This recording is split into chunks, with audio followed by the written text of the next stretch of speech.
안녕하세요. 반갑습니다. 네. 여러분이 그 나를 찾는 여행이라는 그런 제목 아래 이런 그 프로그램이 기획됐다고 제가 얘기를 들었어요. 그래서 그러한 그 제목 아래 여러분이 첫 번째로 택한 것이 기억이라는 주제다라고 얘기 들었을 때, 여러분이 제대로 이렇게 길을 찾았구나. 제가 이제 그런 생각했습니다. 오늘 저희 기억에 대한 이 강연에서 가장 보조적으로 똑같이 거의 비슷하게 중요한 내용이 자기 동일성이라는 거거든요. 그래서 제가 우리 세미나라고 할까요? 이 강연이라고 할까요? 이 강연의 주제를 기억과 자기 동일성 이렇게 잡아봤어요. 그래서 여러분이 이제 나를 찾는 여행이라고 하는 제목과 기억이라는 것이 바로 자기 동일성이라고 하는 개념을 통해서 만난다, 이렇게 생각을 할 수 있겠습니다. 자기 동일성이라고 하는 것은 뭐 제가 설명을 안 해도 여러분이 잘 아실 것 같고, 나는 무엇인가, 그리고 나를 나이게끔 해주는 것이 무엇인가, 자, 이런 주제들이 되겠죠. 자기 동일성이라는 문제. 우리가 거기서 조금 더 인간적인 의미를 집어넣게 되면 인격적 자기 동일성이라는 말을 써요. 그냥 자기 동일성이 아니라 인격적 자기 동일성. 그래서 영어로 하면 그냥 아이덴티티인데 거기에 이제 퍼스널 아이덴티티라고 하는 것이 더 들어가죠. 그래서 우리가 아이덴티티 하면 자기 동일성, 우리가 예를 들면 돌멩이에는 그런 것이 없나, 돌멩이를 돌멩이이게끔 하는 아이덴티티, 그런 것은 없을까, 이런 질문도 할 수 있거든요, 철학적으로. 그러나 우리가 인간에 대해서 자기 동일성이라고 할 때는, 그때는 그 사람이 왜 그 사람인가, 그 사람일 수 있는가를 이야기할 때는 퍼스널 아이덴티티를 말하는 거죠. 왜냐하면 인간도 물질인 면이 있지만, 그러나 물질인 한에서 그 사람의 자기 동일성을 말하는 것이 아니라 그의 어떤 인격적인 측면, 그 사람의 어떤 개성, 특징, 이런 거, 인간적 특징, 이런 걸 말하는 것이기 때문에 이제 이렇게 아시면 되겠고요. 자, 그래서 여러분이 이제 좀 구체적으로 내가 어떻게 나일 수 있는가라는 질문을 스스로 할 때가, 제 경험상으로는 제가 꿈을 꿀 때, 그런 꿈에서 바로 깨어났을 때, 이럴 때 그런 경험을 많이 해요. 어떻게 보면 내가 어떻게 나일 수 있는가, 그리고 나라고 하는 사실 그 자체는 도대체 무엇인가, 이 질문 자체가 어렵다고 한다면, 여러분이 꿈이라는 꿈의 경험을 되새기면 바로 알 수 있는 그런 질문이라는 거죠. 그러면 여러분이 이제 꿈을 꿀 때 과거로 돌아가는 그런 경우가 있어요. 그러면 여러분이 이제 보통 과거로 돌아간다 그러면 어린 시절로 돌아가서, 어린 시절에 이제 좀 강렬했던 추억들이 있죠. 그런 추억을 다시 살아내는, 다시 체험하는 그런 경험, 꿈속에서 다시 체험하는 그런 경험이 있을 거란 말이죠. 어쨌든 간에 그런 주로 이제 어린 시절 과거로 돌아가는 경우에는 이제 강렬한 그런 기억이 다시 나타나죠. 그래서 여러분이 이제 꿈속에서 과거에 경험했던 걸 다시 한번 경험한다고 한번 가정을 해보세요. 그러면 거기에 완전히 매몰돼서, 여러분이 강렬한 기억이기 때문에 매몰되기 때문에 이거 다 꿈이야, 이런 식으로 여러분이 생각하지 않고 그 안에서는 정말로 여러분이 그걸 사는 거예요. 정말 그 시기가 된 거예요. 완전히 돌아가요. 그래서 내가 어렸을 때, 5살 때 어떤 맹수를 만날 경험이 있다. 어디 우연히 엄마를 잃어버리고 헤매다가 무서운 개를 만났다라든지, 그러면 거기에 완전히 매몰이 돼서 다른 건 생각할 수가 없죠. 그러면 거기서 한참 여러분이 고민을 하고 무서워하고 공포를 느끼다가, 그러다가 막 어때요? 빙글빙글 도는 그런 느낌과 더불어 현실로 돌아오죠. 그러다가 깨잖아요. 그죠? 안 그래요? 그러다 깨죠. 그럼 깨면 여러분 뭐라고 해요? 다행이다. 그러죠? 다행이다. 그때의 내가 아니라서 다행이다. 지금의 나로 돌아왔구나. 라고 생각한단 말이에요. 그럼 여러분이 그러면 지금의 나, 현재의 나, 그래, 지금의 나가 진짜 나야, 진정한 나야 라고 생각하고, 과거에 잠시 여행 갔다 돌아온 것 뿐이야, 이렇게 생각하는데, 그렇게 생각을 할 텐데, 정말 과연 지금의 나가 진정한 나일까요? 진정한 나일까요? 지금의 나라고 하는 것이? 그런 질문을 한번 해볼 수 있어요. 왜냐하면 오늘의 나는 내가 느끼는 가장 명료한 인상을 나에게 주지만, 그러나 여러분이 내일이 오지 않을 수 있어요? 내일이 오죠. 그러면 내일의 나는 오늘의 나하고 똑같을까요? 그건 장담할 수가 없어요. 왜냐하면 앞으로 10년 후의 나를 한번 생각해 보세요. 10년 후에 나는 어떻게 되어 있을까? 재미있죠. 그런 상상하면. 그런데 10년 후에 나와 지금의 나는 분명히 다르죠. 그거는 뭐 여러분이 다 동의할 거예요. 10년이 지나면 나는 어느 정도 변해 있을 것이다. 라고 여러분이 되게 동의를 할 것이기 때문에 분명히 다른데, 그러면 10년이라고 하는 10년이 딱 그 지나면 바로 내가 무슨 계단 올라가듯이 바로 그 이렇게 완전히 질적으로 갑자기 어느 순간에 바뀌느냐 하면 그렇지 않죠. 그렇지 않고 조금씩 변하는데 우리가 인지하지 못할 뿐이에요. 그래서 친구들도 계속 같이 지내는 친구들은 그 친구가 달라지는지 여러분은 몰라요. 매일 나하고 같이 다니고 같이 늙기 때문에 몰라요. 그러나 오랜만에 10년 후에 만난 친구는 여러분이 단박에 알아봐요. 저 친구가 변했구나. 옛날엔 머리가 어땠는데 머리에 뭐 하얗게 뭐가 있네. 귀 밑에 뭐 하얀 뭐가 나와 있네. 이런 게 눈에 뜨인단 말이죠. 등등. 이렇게 그 자기도 모르는 사이에 우리는 조금씩 달라져 가고 있는 거예요. 그렇기 때문에 지금의 내가 정말 절대적인 나로서 나의 자기동일성을 간직하고 있는 그 무엇이라고 얘기할 수는 없다라는 거죠. 그렇다면 여러분이 꿈으로 돌아갔을 때 그 어린 시절의 나가 그건 과거의 잠시 어떤 파편, 과거의 나의 삶의 파편에 불과한 것이 아니라 그러한 모든 순간순간들이 모여서 나라고 하는 자기동일성을 만드는 거란 말이죠.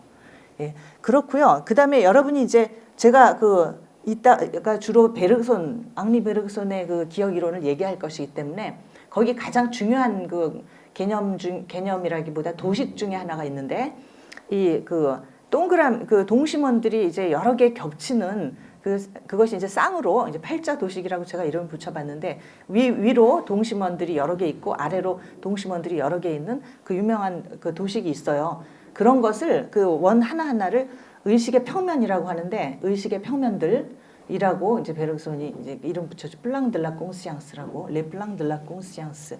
근데 여러분이 지금 제가 꿈 이야기를 하면서 그거하고 이제 관련을 시키려고 하는데, 자, 여기 이제 어린 시절로 아까 제가 얘기했지만 사실은 뭐 그거 하나가 아니죠. 여러분은 얼마든지 돌아갈 수 있어요. 그래서 여러분이 50살이 되면 20대로 돌아갈 수 있고 또 30대로도 돌아갈 수 있고 꿈에서 내가 경험했던 여러 과거들로 나를 보내주죠. 꿈이라고 하는 것은. 꿈이라는 것은 우리가 과거를 다시 살아낼 수 있는 유일한 그 방편이죠. 우리가 타임머신이 없는 한 과거로 돌아갈 수 없잖아요.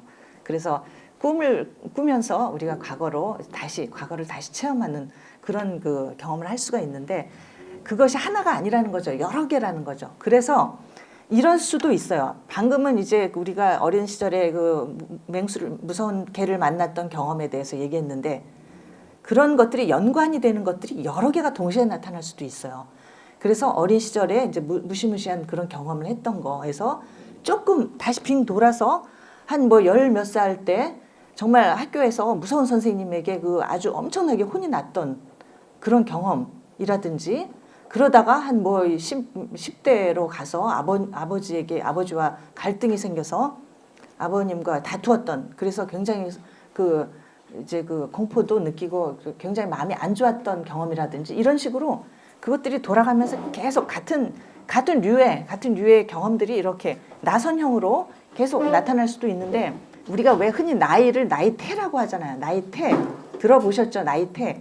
나이테라고 하잖아요. 나무 이렇게 그 반 가르면 가운데 동그란 그 원들이 동심원들이죠. 동심원들이 쌓여 있는 걸 볼 수 있어요. 그게 나무의 나이예요. 나무의 기억이죠. 나무의 기억이 쌓여 있는 거예요. 그런 것들을 우리 각자가 가지고 있는 거예요. 꿈은 그것의 단면을 보여주는 것에 불과하죠. 그래서 이 나이테를 제가 이제 조금 이따 얘기하겠지만 그 베르그손이 이야기하는 그 의식의 표면들과 상당히 비슷한 그런 것이다. 그래서 베르그손은 그것을 하나의 도식으로 얘기했지만 이것은 우리가 살아가면서 누구나 다 체험하고 있는 것들이에요. 그래서 이제 꿈의 사례, 이걸 저는 이제 무의식의 지층들 이렇게 얘기를 해봤어요. 이 사례는 뭐냐면 무의식의 지층들, 이 지층이 있는 만큼 나가 있다는 거예요. 그 원이 무수히 많이 있는 만큼 무수히 많은 나가 있다라는 얘기죠. 그렇기 때문에 자기의식, 그럼에도 불구하고 이 모든 그 원들을 뛰어넘는 단 하나의 실체, 변치 않는 나가 있겠지라고 생각하는 것은 아마도 허상일지 모른다라는 걸 보여줘요. 이 무의식의 지층이라는 것은. 예. 그 얘기를 하려고 제가 그 이야기를 드린 거고, 이 무의식의 지층이라고 하는 거 하나하나가 전부 기억의 층들이에요.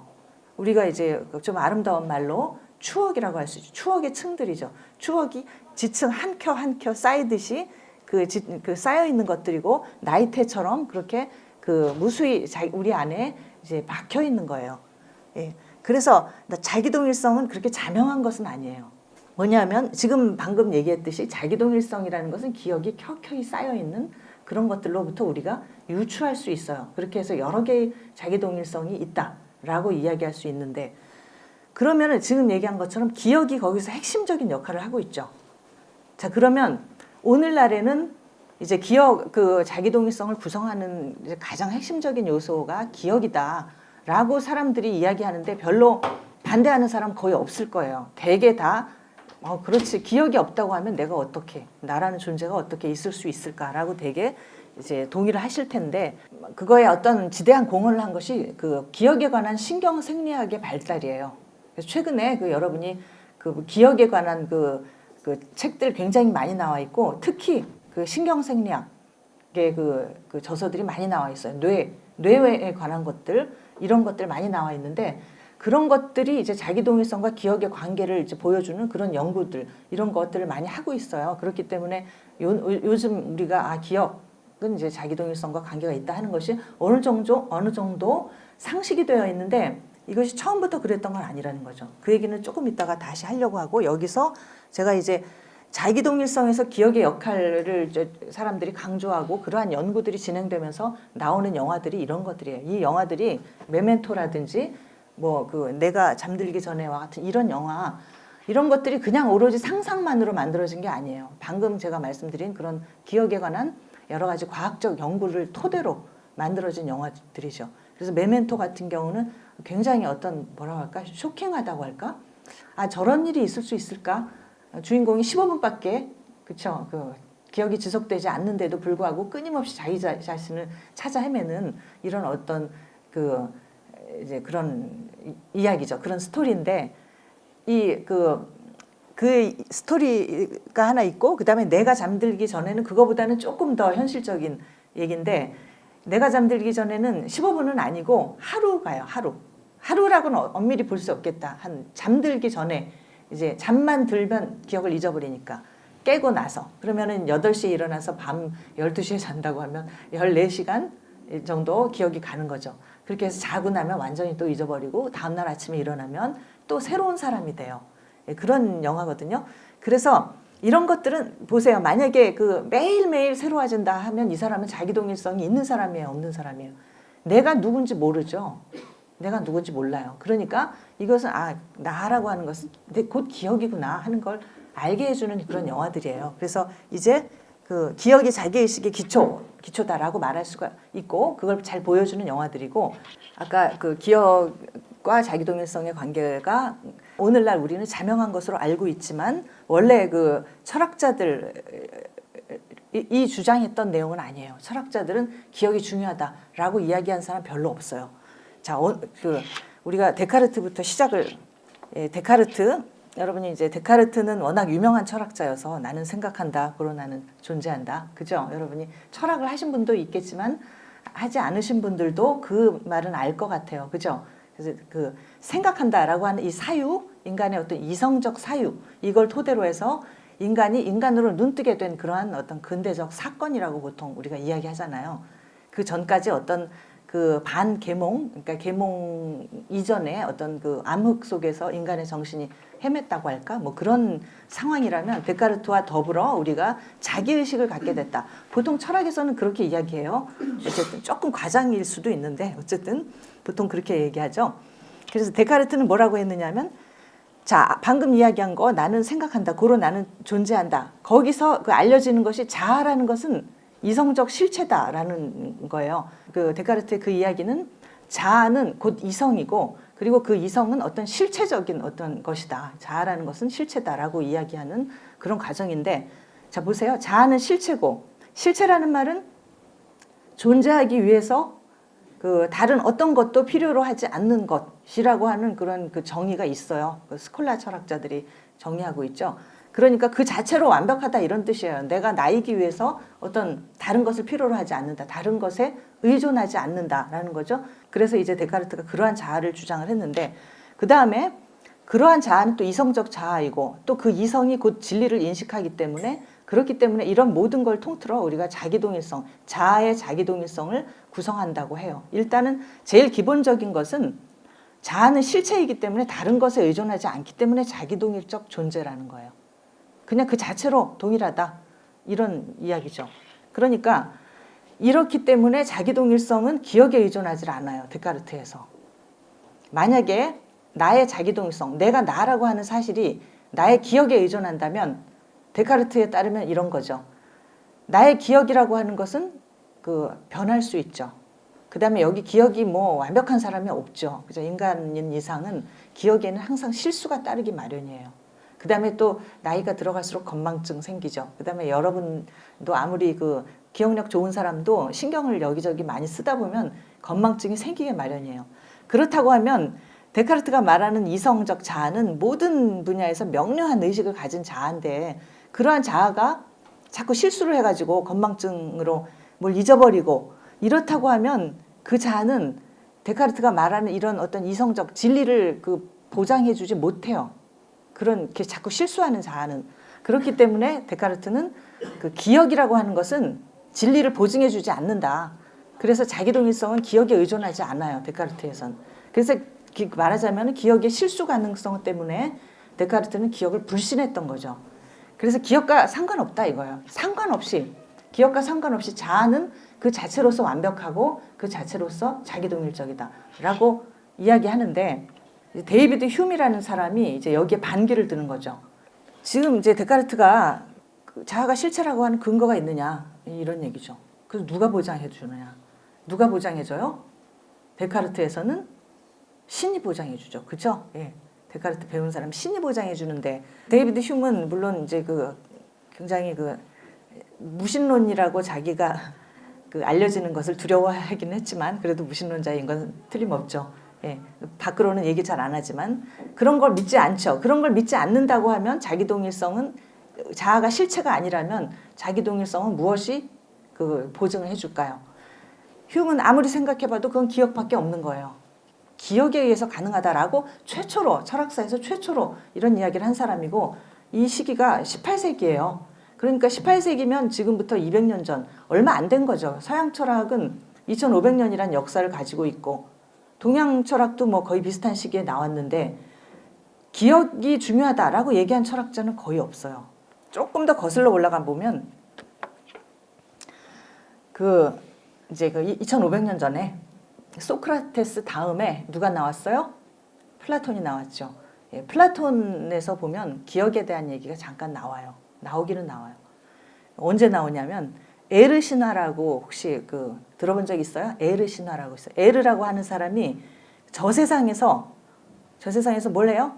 이데아를 봤죠. 이데아를 보았는데 그런데 이제 이 세상으로 떨어지면서 신화 얘기인데 그리스 신화에 존재하는 이야기예요. 이미 존재하는 이야기인데 플라톤이 이걸 가져와서 우리 모두는 원래 저 세상에서 이데아를 보면서 진리를 간주하고 있었다. 우리 모두는. 그런데 이제 날개 달린 말, 쌍두마차, 날개에 달리고 그다음에 이제 네 마리예요. 네 마리의 말이 끄는 세 마리인가 보다. 세 마리의 말이 끄는 그런 마차를 타고 저 세상을 날아다니면서 진리를 간주할 수 있었는데 근데 이 세 마리인가 봐. 세 마리의 말 중에 앞에 있는 말이 이성이고 그다음에 우리의 정신은 마부고 그다음에 이제 뒤에 있는 말 두 개는 하나는 욕망이라는 이름의 말이고 또 하나는 기계, 용기라는 이름의 말인데 그 말을 마차 날개 달린 마차를 타고 그리고 이제 저 세상에서 날아다니면서 진리를 간주하고 있었는데 그 중에 하나 욕망이라는 못된 말이 뒷발질을 하는 바람에 높은 천상에서 떨어졌다라고 하잖아요. 그래서 떨어져서 이승으로 오게 됐고 일종의 타락이고 이승에서 이제 다시 태어나면서 우리는 저 세상에서 본 모든 진리를 잊어버린다 그러죠. 망각하게 되고 왜냐하면 이제 그 과정에서 이제 뭐 망각의 강물을 마시기 때문에 뭐 이런 이제 신화적인 이야기가 있잖아요. 그런데 어쨌든 그렇게 해서 우리는 모든 기억을 잊어버린 채로 태어나고 그렇게 해서 우리는 처음부터 모든 것을 다시 배우지 않으면 안 되고 그럼에도 불구하고 우리가 배우면 이렇게 어떤 것을 배우다 보면 아 이거 내가 좀 알았던 거 원래 알던 것 같은데 그런 느낌을 줄 때가 있다는 거죠. 어떤 내가 이미 알고 있던 것을 상기하는 듯한 그런 느낌을 준다. 그것은 우리가 이미 과거에 기억을 통해 그것을 알고 있었기 때문에 그러나 그것은 이미 우리가 잊어버렸기 때문에 모르는 것뿐이지 원래는 알고 있었다. 이런 이야기를 하는데 자 여기 이제 기억이 등장하잖아요. 플라톤 그 철학에. 근데 이거는 플라톤 자신의 얘기는 아니고 신화 얘기고 그리스 신들 중에는 굉장히 무수히 많은 신들이 있는데 그 중에는 기억의 여신 무네모시네라고 있어요. 무네모시네. 예. 그러니까 기억이라고 하는 것이 인간사에서 굉장히 중요한 관심사였다는 걸 보여주는 거죠. 그렇듯이 여러분이 플라톤에서는 기억 얘기가 나오는데 그 얘기는 왜 그러냐면 이제 신화를 끌어들였기 때문에 그런 거예요. 그러니까 신화라는 것은 그 본질이 신화의 본질은 이성이에요? 아니죠. 이성이 아니고 뭐예요? 신화는 내러티브예요. 이야기죠. 신화는 이야기로 구성돼요. 내러티브예요. 그리고 기억의 본질은 내러티브예요. 내러티브가 쌓여야 기억이 되는 거예요. 이성이 곧 기억을 만들지는 않아요. 자, 근데 자 보세요. 이제 데카르트로 와요. 데카르트에서는 자아는 뭐라 그랬어요? 실체이고 이성이라고 그랬잖아요. 이성. 그런데 이 이성은 어떤 특징을 가졌을까요? 데카르트가 이성을 특징을 짓기 위해서 가장 중요하게 끌어들이는 것이 무엇이냐? 맨 아래에 보시면 논리와 수학이에요. 수학. 그래서 데카르트의 자아는 수학을 하는 자아예요. 수학적 자아. 그러니까 가장 맑은 정신으로 수학 공식, 우리가 수학 문제를 이제 풀 때 느끼는 그 느낌이 있잖아요. 그때 우리가 기억에 의존하면 안 돼요. 어저께 내가 이 문제를 풀었는데 그때 뭐가 나왔는데 지금 푸니까 그게 아니다. 어떤 게 맞을까? 어저께 기억에 의존해야 할까? 지금 내가 굉장히 맑은 정신인데 지금의 내 맑은 정신에 의존해야 될까? 예. 수학 문제 풀 때 기억에 의존하면 안 돼요. 예. 그거는 그때그때의 논리에 의존해야 돼요. 그래서 데카르트는 기억을 무시한 거예요. 그리고 플라톤이 아무리 이성주의자이긴 하지만 플라톤은 당시의 그 신화적인 사고방식에 굉장히 영향을 많이 받은 사람이에요. 그래서 플라톤의 체계에는 내러티브가 있어요. 그러니까 그 플라톤의 책이 여기 보세요. 근대 철학자들은 스피노자 같은 사람, 이런 사람 윤리학, 에티카에 보면은 기하학적으로 증명된 윤리학 이렇게 돼서 뭐예요? 맨 처음에 그 전제인가요? 뭐 공리, 그다음에 뭐 정리, 결론 뭐 이런 식으로 해서 수학적인 기하학적인 방식으로 증명된 에티카잖아요. 그래서 이 근대 철학자들에 있어서 가장 중요한 그 학문은 수학이죠.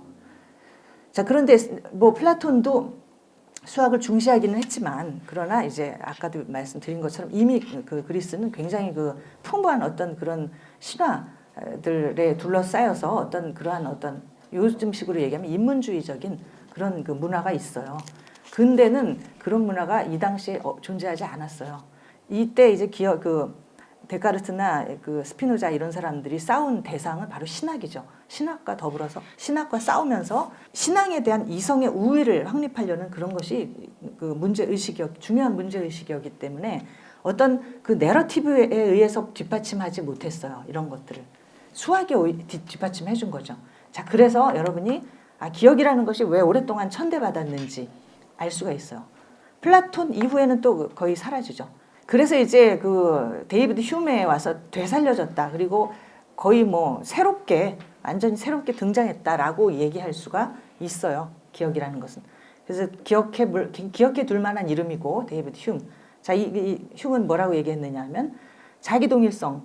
이것은 기억에 의해서 가능하다. 그리고 기억이 무엇이냐? 그러면 기억이 도대체 뭐냐라는 것이 또 중요하겠죠. 뭐 우리는 일상적으로는 다 알아요. 기억이 뭔지. 어저께 내가 이랬었지, 저랬었지. 사건에 대한 기억 또는 어저께 내가 느꼈던 감정에 대한 기억일 수도 있고 관념 등등 다양한 어떤 내적인 우리 그 상태들 이 모든 것이 기억이 될 수 있어요. 그 중에서 흉은 그래서 두 가지로 나눴죠. 기억은 감각 인상의 흔적이다 이렇게 얘기를 해요. 감각 우리가 이제 이렇게 눈을 뜨고 눈이 부시게 뭔가를 어떤 인상을 받으면 이것이 이제 시각 인상이죠. 그러면 우리가 눈을 감으면 시각 이미지가 남죠. 예. 그 바로 그 내가 그 받아들인 바로 생생한 이미지 이것을 인상이라고 해요. 인상, 임프레션. 그다음에 그것이 조금 시간이 지나서 내 그 머릿속에서 어떤 약간 희미해진 그런 인상으로 남아 있을 때 그것을 우리가 관념이라고 해. 그래서 관념이 곧 기억이에요. 흉에서는 관념. 이 당시는 아직 용어가 그 많이 그 분화가 안 됐어요. 그래서 관념, 기억, 이미지, 표상 거의 같은 말로 그 여러분이 보시면 돼요. 오늘날에는 미세한 뉘앙스 차이가 있는데 이미지가 제일 물질성이 그 많은 그 실체고 그다음에 관념은 그거보다 좀 더 추상적이고 표상도 좀 추상적이고 이런데 그 이 당시에는 거의 왔다 갔다 교환하면서 썼어요. 아직 그 철학 단어가 그렇게 아주 그 완벽하게 정제되기 이전이에요. 분화되기 전이란 말이죠. 그래서 관념이 기억이기도 하고 뭐 그래요. 비교적 그러니까 관념들 중에 비교적 생생함을 간직한 것이 기억이고 생생함을 잃어가지고 그 희미해진 것 그래서 자기 멋대로 움직이는 것 이런 것을 상상력이라고 해요. 상상력. 상상력은 자기들 멋대로 이제 결합하는 것이죠. 판타지처럼 이제 그런 거고 그 다음에 이 관념들은 유사성, 인접성, 인과성이라고 하는 세 가지 법칙에 따라 결합을 해요. 비슷한 것끼리 모이고 같이 이제 붙어 있는 것들. 컵 하면은 이제 물병과 컵은 항상 붙어 있잖아요. 책상과 의자 이런 거는 되게 인접해 있죠.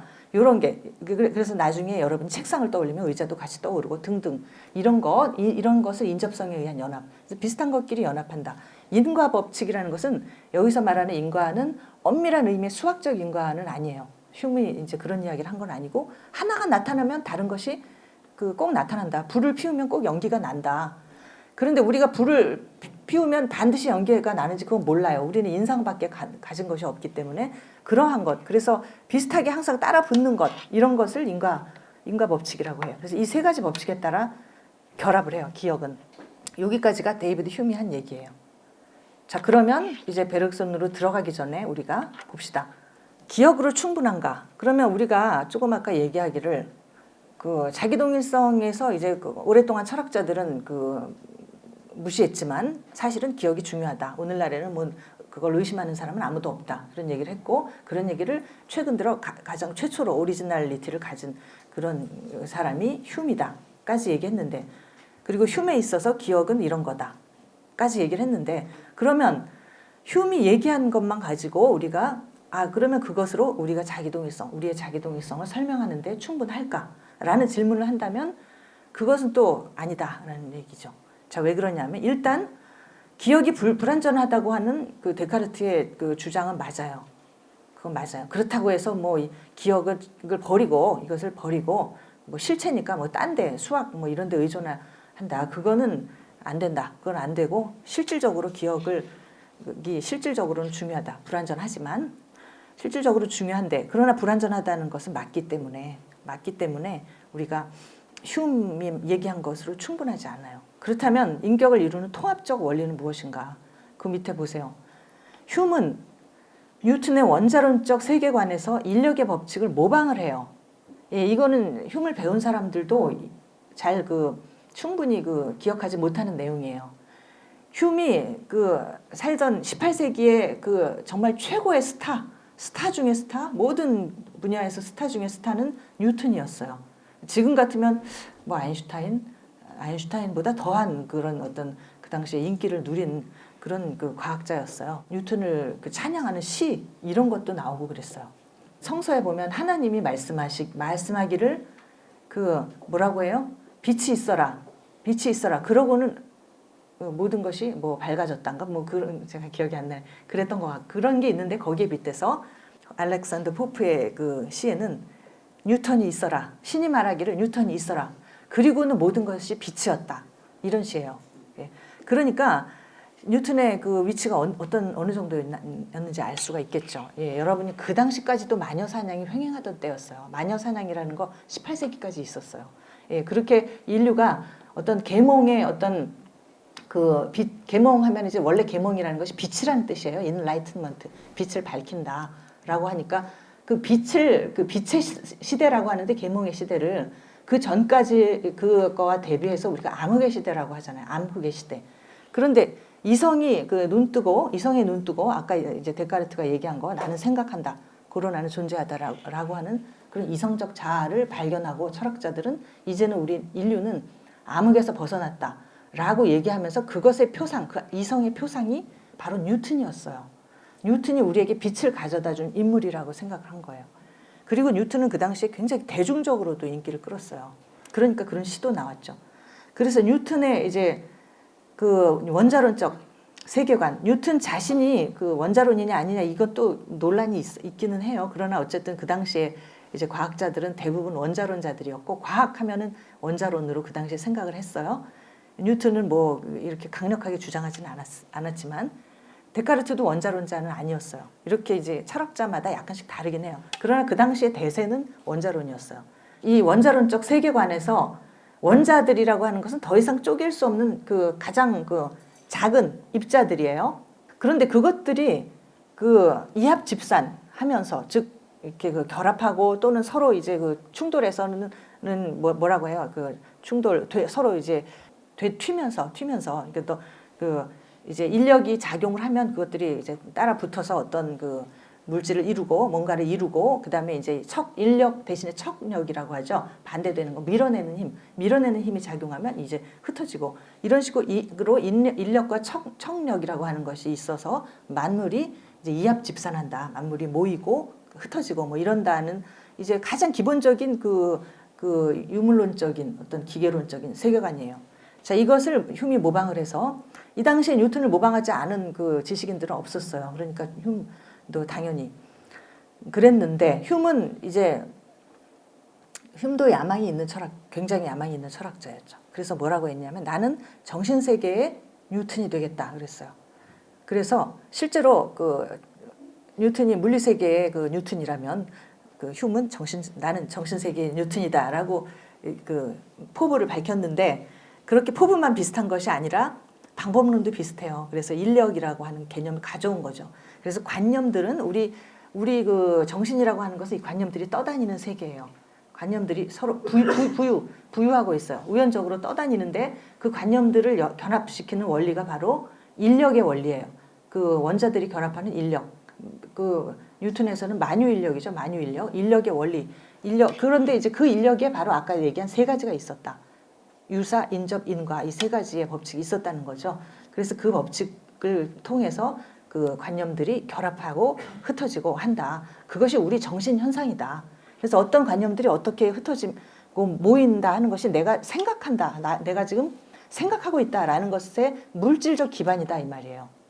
그러니까 정신 내에 있는 물질적 기반이다 이런 뜻이죠. 말하자면은 이제 아까 얘기한 그 유사, 인접, 인과 이것이 이제 그 우리 사유의 토대를 이루는 그런 법칙이 되는 건데 그러나 여기서 치명적인 난점이 하나 있어요. 뭐냐면 그 뉴턴이 그 유명해진 이유는 뭘까요? 중력의 법칙, 만유인력의 법칙을 단지 주장해서가 아니에요. 단지 주장해서라고 하면 모든 철학자들은 다 유명해지겠네요. 그죠? 그러나 과학자들이 유명해지려면 그것을 증명해야 되죠. 그죠? 실증해야 돼요. 실증. 그런데 그 뉴턴은 바로 그걸 실증한 사람이죠. 법칙으로 그 확실하게 법칙이 앞뒤가 맞는다고 하는 것을 보여줬고 증명을 했고 논리적으로 증명했고 그 다음에 그것을 실험으로 증명했어요. 증명을 했기 때문에 살아있는 그 이론이 된 거예요. 그러나 흉의 이 법칙은 관념 연합의 법칙은 증명이 된다고 할 수 있을까요? 이건 증명되는 이론이 아니에요. 이거는 그 흉의 어떤 뭐랄까 하나의 제안이지. 이렇지 않을까? 뉴턴에도 이런 것이 있으니 정신에도 그런 것이 있지 않을까라고 제안한 거죠. 그래서 그 뉴턴의 이론을 살아있게 만든 그 중력의 법칙 이런 것이 흉에게는 그런 것이 부재한다고 단지 모방에 불과하죠. 예. 그러나 어쨌든 흉의 그 이야기를 우리가 증명은 안 됐지만 어느 정도 그 참조할 수는 있는데 과연 그것이 충분한가? 완벽한가라고 묻는다면 그건 확실하게 대답할 수가 없는 거죠. 자, 밑에 세 번째 보세요. 부유하는 관념. 아까 말씀드린 것처럼 이미지, 표상 이 당시에는 뭐 비슷하게 썼으니까 우리도 일단 같이 놔봅시다. 우리 정신 속에서 떠다니는 이 관념들 이것들이 과연 인격의 동일성을 보존해 줄 수가 있을까요? 그런 어떤 견고한 어떤 그 그 법칙, 관념연합의 법칙이 과연 그런 것이 될 수가 있을까요? 라고 묻는다면 그럴 수가 없다는 거죠. 왜? 관념연합의 법칙이라고 하지만 이 법칙은 수학의 법칙이 아니기 때문에 굉장히 불완전해요. 불완전하고 어떤 그 우연적 법칙이에요. 결국 우연이에요. 어떤 관념과 어떤 관념이 유사하다. 우연히 유사하다. 그리고 어떤 것과 어떤 것이 뭐 그 책상과 의자를 그 인접해 있는데 이것이 필연적으로 인접한 건 아니에요. 우연적으로 인접한 거예요. 사람이 그렇게 놓으면 편하니까 우리가 우리 실용적인 목적으로 그렇게 갖다 놨으니까 인접하고 있는 것이지 거기에 어떤 과학적 필연성은 없단 말이죠. 그래서 그 관념연합의 법칙은 필연적인 법칙이 아니에요. 그래서 우연적인 법칙이죠. 그래서 이미지들이 우연히 그 떠다니다가 만난다. 결국 그것을 그 이야기한 것에 지나지 않아요. 거기에 유사인접 인과라는 세 가지 말을 가지고 설명한 것뿐이지 그것이 우연이라는 사실은 변하지 않아요. 자, 그러면 그런 우연적 법칙이 인격의 동일성을 기초한다? 라고 한번 생각해 보세요. 그러면 여러분이 여러분 자신과 그 다음에 그 아까 15분밖에 기억이 지속되지 않는 메멘토의 주인공과 그 다음에 더 심한 주인공이 있어요. 더 심한 사람이 있어요. 올리버 섹스라고 하는 그 미국의 신경학자가 쓴 책, 우리나라에도 번역되어 있는 아내를 모자로 착각한 남자. 제목이 의미심장하죠. 신경학적인 문제가 있는 사람인데 실제로 아내를 그 모자로 착각을 했어요. 그래서 아내를 잡고 모자를 쓰려고 했어요. 그런 일이 일어난다는 거죠. 기억에 문제가 생기면. 거기에 한 사례로 나오는 그 사람이 짐이라는 사람이 있는데 지미는 1분밖에 기억이 지속되지 않아요. 그러니까 아까 그 메멘토의 주인공은 15분이라도 지속을 하는데 우리가 이렇게 짧게 기억이 짧게 지속하는 것을 단기 기억 상실증이라고 해요. 단기 기억 상실증. 보통 우리가 과거 기억을 다 잊어버렸다 할 때는 장기 기억 상실인데 지금 사람들하고 얘기하면서 그걸 기억하고 또 얘기하고 기억을 해야 계속 얘기를 할 거 아니에요. 얘기하고 하다가 15분이 지나면 그 모든 것을 깡그리 잊어버리니까 그것은 단기는 아니죠. 장기는 아니죠. 단기 기억 상실이죠. 그래서 그 1분 동안에 그 1분밖에 기억이 지속되지 않는다라고 하면 이 짐이라는 사람은 우리가 그 사람에게 인격의 동일성이 있다라고 말할 수가 있을까요? 없을까요? 말할 수가 없겠죠. 그죠? 심지어 더 이제 세분해서 뭐 1분 아니라 뭐 1분 아니라 몇 초라고 해보세요. 사실은 뭐 물고기 같은 것들은 그 몇 초밖에 기억이 지속이 안 된다고 하죠. 그런 식으로 생명체들 중에는 그 생명체의 종류에 따라 기억의 그 기간이 지속 기간이 달라요. 인간은 거의 비슷하지만 인간에서 이제 이런 신경학적인 문제를 가지고 있을 때는 그 단기 기억 상실증에 걸리게 되면 그 지속 기간이 그렇게 되는 거죠. 1분인 경우도 있고 15분인 경우도 있고 뭐 아까 나온 그 크리스틴이에요. 니콜 키드만이 같은 경우 크리스틴은 하루밖에 안 가는 거죠. 그렇게 될 수도 있는데 자 그렇게 됐을 때 자 이 관념연합의 법칙이라고 하는 것은 우연적인 거기 때문에 1초 후에 달라질 수 있어요. 우연히 또 유사한 것이 나타나서 지금 내가 가지고 있는 여러 연합된 관념들 중에 너 이리 와 해서 가져가고 해서 흩어져 버릴 수도 있단 말이에요. 그러지 말란 법이 없는 거죠. 그 안에서는.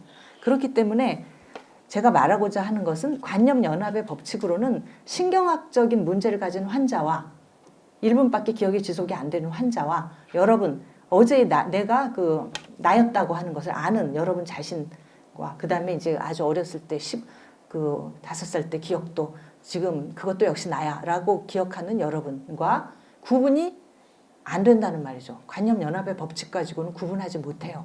관념연합의 법칙으로는 한 인간이 왜 그 인간이고 그러한 개성을 가지고 있는가를 설명해 주질 못해요. 그것은 가장 최소한의 어떤 바탕이에요. 그래서 흉이 아주 중요한 얘기를 했지만 기억이 중요하다. 인격은 곧 기억이다라고 얘기를 했지만 흉이 얘기한 그 법칙으로는 인격의 동일성을 우리 인간의 적어도 인간에서는 그것을 보장해주는 그런 원리가 되지 못한다. 자 그러면 관념연합 법칙과 같은 거 뉴턴의 중력 법칙과 유사한 그런 것들을 생각했는데 그게 인간에서는 작동을 안 한다라고 하면 그러면 도대체 인간의 그 인격을 계속 하나로 그럼에도 불구하고 그것은 나다라고 말할 수 있는 그러한 어떤 그 원리 그런 것이 과연 있을까? 있다면 그것은 무엇일까? 라는 의문이 당연히 들 수밖에 없겠죠. 자, 이 질문은 기억 내에서는, 그다음에 신경학적인 연구에서는 이 답을 찾을 수 없어요. 이것은 굉장히 철학적인 문제예요. 그래서 우리가 기억의 문제는 신경학적인 문제로만 환원될 수 없어요. 환원될 수 없고, 그다음에 왜냐하면은 그 흉도 물론 그 철학자이긴 하지만, 그러나 흉도 그 당대의 과학에 굉장히 예민했던 사람이고 최대한 논리적으로 문제를 해결하려고 한 사람이에요. 그러나 그랬을 때 나올 수 있는 해결책이 그것밖에 안 됐다는 거죠. 그렇다면 좀 더 심오한, 좀 더 심각한 철학적인 입장의 조회를 해야 되지 않을까, 이런 의문이 들 수 있어요. 일단은 우리는 이렇게 한번 가정을 해보겠어요. 기억은 스스로를 조직화하는 원리다 라고. 물론 이것이 베르그손이 하는 얘기예요. 그러나 이제 여러분이 간접연합의 법칙 그거 문제가 있는데, 그렇다고 해서 그거 버리고 그럼 기억은 스스로 자기가 스스로 알아서 다 해 라고 바로 반대 극으로, 이쪽 극에서 저쪽 극으로 바로 뛰어갈 수가 있느냐, 그것도 선뜻 내키지 않아요. 그래서 일단 가정으로 한번 이렇게 얘기해봤어요. 기억은 스스로를 조직하는 원리다. 한번 이렇게 가정해보고 그 다음으로 넘어가 봅시다. 자, 이게 베르그손의 이야기예요. 그러면 베르그손에서는 어떻게 기억이라는 것이 왜 자기를 스스로 조직화하는 그런 원리가 될 수 있는가, 어떻게 해서 그런 이야기를 할 수 있었을까를 보면, 앙리 베르그손은 그 생명과 생성을 강조한 프랑스의 철학자예요. 바로 여기에 열쇠가 있는 거죠. 생명. 일단 기억을 하는 존재자는 물질이 아니라 생명이에요. 그럼 물질 같은 경우에는 그것도 요즘 물질도 기억을 하는가 이런 그 논란도 있지만, 그러나 이제 적극적인 의미에서 과연 그것이 정말 나다, 하다못해 정말 인격적인 자기동일성과 같은 그런 적극적인 의미의 그 자기동일성을 얘기하기 위해서는 물질에 우리가 조회할 수는 없어요. 물질이라는 것은 우리가 흐트러뜨리면 그저 원자로 흩어지니까. 그러나 적어도 생명은 우리가 생명이라고 부르는 한에서는 그것은 흩어지지 않고 붙어 있어요. 생명이 만약에 흩어진다고 치면 그것은 더 이상 생명이 아니기 때문에 이제 더 이상 생명이 아닌 거죠. 생명이 만약에 우리가 어느 날 여러분이 자기 스스로 분해해서 미생물로 분해를 했어요. 그랬다가 그 미생물이 또 환경이 좋아지면 다시 서로 붙어가지고 여러분의 모습으로 다시 돌아오고, SF에나 나올 수 있을 법한 그런 이야기인데, 오늘은 얘기할 수가 없지만 실제로 그런 이야기를 하는 그 사람들도 있어요. 요즘 최근에 이제 그런 이론이 나와. 인간이라고 하는 것은, 생명이라고 하는 것은 그러한 어떤 작은 미생물들의 조합이고, 그것들이 서로 연락하면서 네트워크를 형성해서 하나의 그 자기동일적인 존재를 만든다라고 하는 것도 있는데, 이것은 하나의 가설이고 몇 가지 그 증명된 이론이 있지만 아직 확립된 가설은 아니에요. 그러나 어쨌든 그렇다고 해도, 설사 지금 그 가설이 맞다고 해도, 어쨌든 이 작은 것들이, 이 작은 미생물들이 서로 네트워크를 만들잖아요. 그러면 적어도 스스로를 조직화하는 거 아니겠어요? 그런데 아무튼 그거는 그렇다 치고, 우리가 이제 그런 이제 최신 이론을 이야기하지 않아도 어쨌든 간에 생명이라고 하는 것은 살아있는 한에서는 자기 유지를 해야 돼요. 자기 조직을 해야 돼요. 끊임없이 신진대사 해야 되고, 그다음에 뭔가가 몸에 어디 문제가 생기면 그걸 복구해야 돼요. 병이 나면 자기 스스로, 대부분의 생명체는 자기 스스로 복구할 수가 있어요. 그리고 의학이라는 것은 그 복구 능력이 없다면 의학은 존재하지 않아요. 예.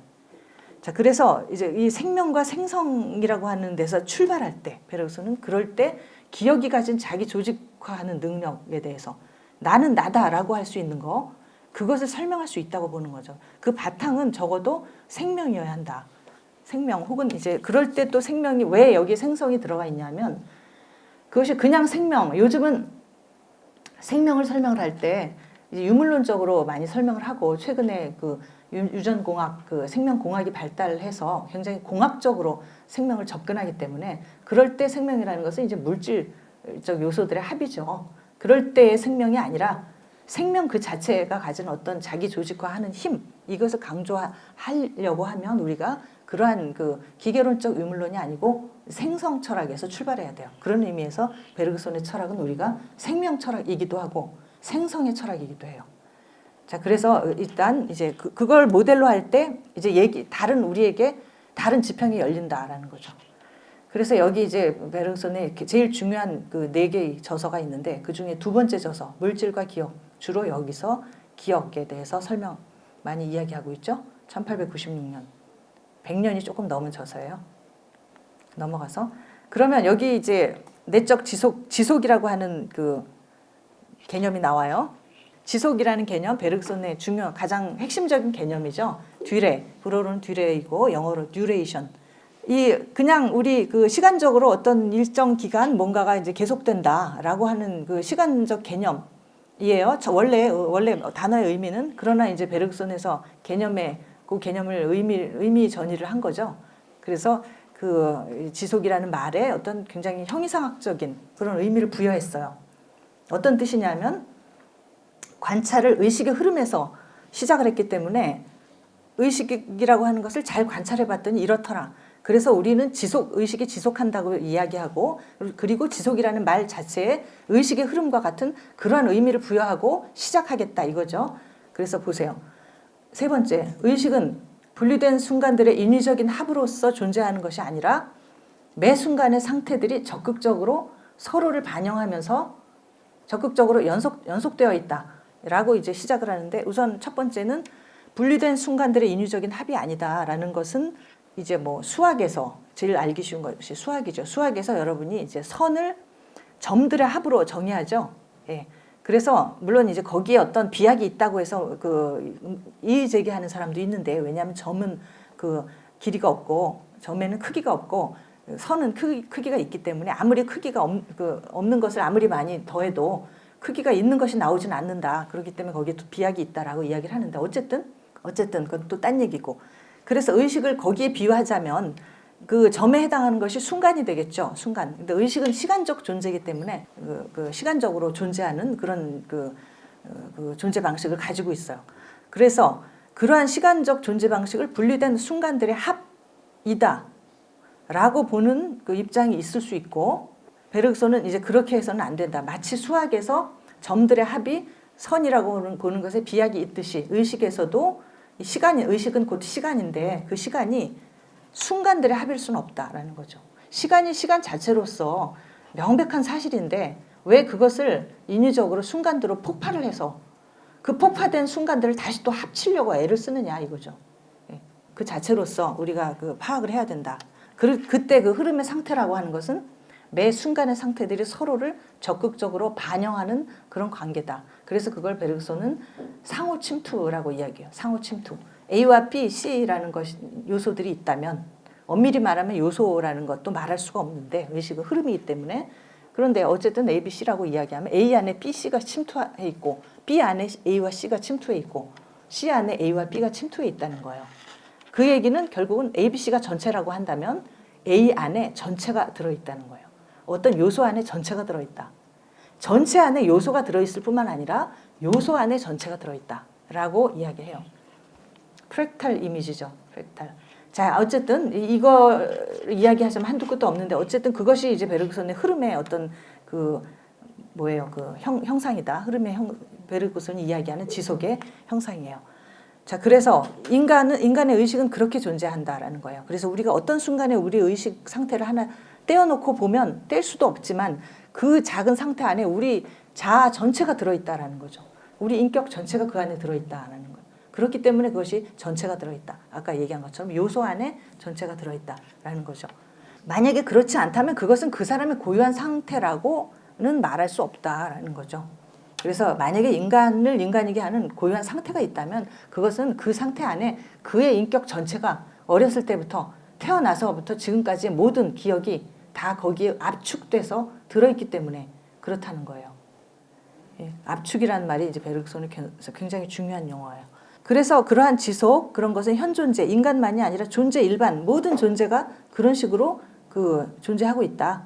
즉, 다시 말해서 시간성이 존재를 규정한다라는 게 이제 베르그손의 이야기고, 자, 이런 얘기는 그 맨 밑에 보시면 형상, 바로 이데아적 그 사고방식이죠. 고대 그리스 형상, 그 다음에 실체, 아까 얘기한 데카르트적인 그런 실체 개념, 실체 또는 관념, 어떤 고정된 아까 원자 같은 그 휴미 얘기한 거, 어떤 우리 정신 속에서 그 원자처럼 부유하는 떠돌아다니는 그런 것들, 기본 입자 이런 거, 이 모든 것은 영원 불변의 본질처럼 이제 제시되고 있는데 그런 것을 거부하는 거죠. 그래서 본질주의에 대한 거부, 이것이 이제 베르그손의 중요한 모티프가 되죠. 이미 이런 주장을 했던 사람들은 베르그손 이전에 쇼펜하워, 그 니체, 뭐 헤겔도 얘기하지만 헤겔은 나중에 다시 또 본질주의로 돌아가요.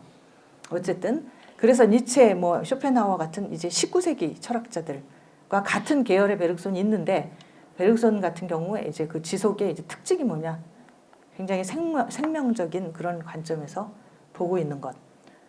자, 그런 특징이 있고, 자, 그래서 지금 얘기한 게 베르그손 철학의 어떤 기본 전제가 되고 있고, 물질과 기억에 와서 이 물질과 기억에서 이야기하는 기억이 바로 방금 얘기한 의식의 흐름, 이 지속, 이것을 기초로 하고 있어요. 그래서 그걸 제가 이제 먼저 이야기 드린 거고, 그래서 물질과 기억의 개념 구도를 한번 보겠어요. 물질은 이미지고 정신은 기억이다. 심리활동의 요소들은 지각, 이미지 기억, 순수 기억. 자, 이거는 그 제가 좀 쓰면서 해야 될 것 같아요. 개념적 구도. 자, 물질과 기억의 구도는 일단 기억 있고, 그다음에 이미지. 자, 여기 그 정신은 기억이고 물질은 이미지다. 이렇게 시작해요. 이때 말하는 이미지는 그 우리가 그 눈을 감으면 우리한테 떠오르는 그 이미지가 아니에요. 그게 아니고 그 뭐냐면 이 세계에는 지속하는 흐름이기 때문에 시간의 흐름인데 그 중에 일부를 우리가 순간으로 만약에 잘랐다고 가정한다면, 가정이죠, 가정. 가정한다면 그때 생기는 것을 이미지라고 해요. 그때 어떤 상이 생겼다 하면 그것을 이미지라고 하는데, 물질에는 베르그손은 물질은 그 의식처럼 이렇게 연속되어 있다고 보지 않기 때문에 이런 연속하는 실체 안에서 어떤 것을 그 순간적 단면이라고 해요. 순간적 단면. 이미지는 지속하는 실체의 단면이에요. 자, 그런 의미의 이미지예요. 예. 그러니까 이것은 이제 그 여기 기억 얘기할 때 또 나오거든요. 이미지가. 그 이미지는 아니에요. 순수 기억이 있고, 그다음에 이미지 기억이 있고. 자, 방금 얘기한 거 우리가 눈을 감으면 떠오르는 거, 그게 바로 이미지 기억 이거예요. 그다음에 이제 지각이 있고, 그다음에 이제는 거꾸로 화살표가 여기로 이렇게 가서 여기에 신체가 있어요. 우리 몸. 그다음에 바로 이 신체가 바로 물질, 이미지, 그다음에 그 지속의 단면, 이 다 같은 거예요. 이 흐름이 여기가 이제 물질과 신체 이렇게 되는 거고, 지각은 그러한 신체와 이것은 이제 정신이죠. 정신이 만나는 지점이에요. 이게 이제 전체 물질과 기억의 전체 구도가 되는데, 정신, 신체 이렇게 되고 또는 물질. 지각은 우리가 이제 우리 정신이 물질과 처음으로 접할 때 생기는 것이 지각인데, 처음 접한다고 할 때 생기는 것은 우리가 이제 처음 접한다라고 하면 그때 생기는 것이 순수 지각이고, 이것은 이제 우리가 태어나서 처음 눈 뜰 때겠죠. 아니면 세상을 처음으로 터치했을 때, 접촉했을 때 생기는 그런 어떤 느낌이라든가 인식 이런 거, 그런 것을 우리가 순수 지각이라고 할 수 있는데, 그러나 우리가 처음에 눈을 떴을 때 어땠는지 기억 못하죠. 우리가 지금 태어나서부터 우리가 지각하고 있는 모든 것은 거의 이제 기억을 통한 재구성이에요. 그래서 그 순수 지각은 우리가 가정상 한 번은 우리가 했겠지만, 그러나 우리가 그 실제로 하고 있는 그 지각은 순수 지각에 언제나 이미지 기억이 들어간다는 거죠. 그래서 아까 그 휴미 얘기한 관념, 그다음에 이제 표상, 이미지 이런 것들, 이게 다 이 차원에서 그 이야기되는 것들이에요. 그다음에 이제 휴미 얘기한 인상은 뭐 요쯤에 있겠죠. 감각 인상, 그다음에 관념, 표상, 이미지적 기억 이렇게 되고, 그러면 순수 기억은 뭐냐? 베르그손은 이 이미지 기억은 어디까지나 물질이라고 해요. 우리 정신 속에 생겨 있는 그 어떤 그 뇌신경적인 메커니즘에 의해서 그 구체화되는 그런 것이기 때문에 이것은 물질의 일부예요. 그러나 물질 그 순수 기억은 정신 그 자체라고 하죠. 그 다음에 이거는 이제 그 조금 이따 더 이야기하기로 하고, 자, 여기서 이제 자기동일성은 어떻게 생기느냐 하면, 정신과 신체가 만날 때 만나는데 순수 여기서 한번 이거는 첫 번째 접촉이지 진정한 만남이라고 볼 수는 없어요. 그냥 접촉이에요. 최초의 접촉. 그 다음에는 신체와 정신은 역동적으로 그 계속 그 뭐랄까 관계를 하기 때문에 바로 그 관계가 바로 아까 이야기한 거와 같은 그 도식이 되는 거예요. 팔자 도식 이제 이따가 나오죠. 이런 식으로 여기가 이제 순수 지각이고 여기가 물질이에요.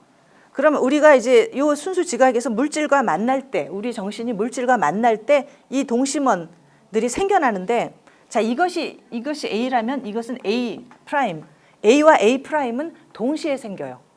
예, 동시에 생기고 다시 말하면 신체와 정신이 상호작용함으로써 우리가 이러한 회로, 이 팔자 회로 있죠. 이것이 이런 식으로 돌아가면서 우리가 지각을 하고 인식을 하게 된다는 거죠. 어떤 그 물체 또는 어떤 사람을 우리가 보면서 이 사람이 누구구나, 지금 뭘 하려고 하는구나, 이 물체 이것은 뭐다라고 인식하는 것, 그것은 바로 이러한 회로의 어떤 그 운동에 의해서 일어나는 것이지 그냥 한번 딱 어떤 그 순간에 생겨나는 그런 것이 아니라는 거예요. 그래서 이 순수 지각은 한 번의 어떤 그 순간적인 그 가정 이런 것이 처음에 있지 않겠느냐 하는 가설적 그 현상이고, 그 이외에는 계속 이미지 기억과 이 물체가 그 상호작용하면서 만들어진다는 거죠. 우리가 뭔가를 안다는 것은.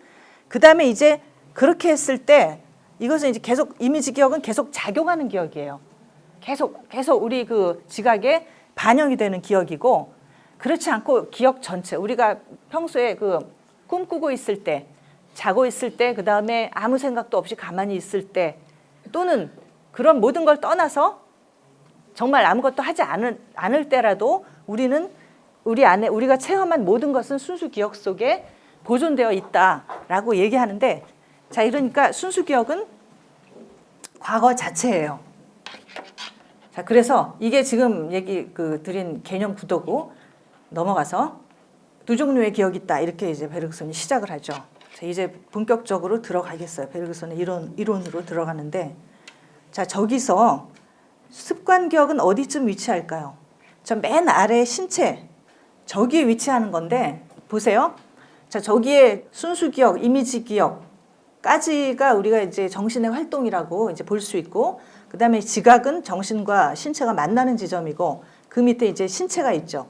그래서 정신과 신체가 함께 그 상호작용을 함으로써 우리가 인식도 할 수 있고 자기 동일성도 확립이 되고 기타 등등 우리가 인간 생명이나 인간적인 어떤 그런 현상이라고 할 때 기본적으로 그 저러한 그 도식 위에서 어떤 일들이 일어난다, 어떤 현상이 일어난다라고 이야기할 수가 있어요. 그래서 일단 여러분이 저 도식을 그 기억을 하시면 이제 거기서부터 베르그손이 끌어내는 것이 정신과 신체가 상호작용을 하기 때문에 기억에도 두 가지가 있다라는 거죠. 정신적 기억과 신체적 기억이라고 하는 두 가지가 있어요.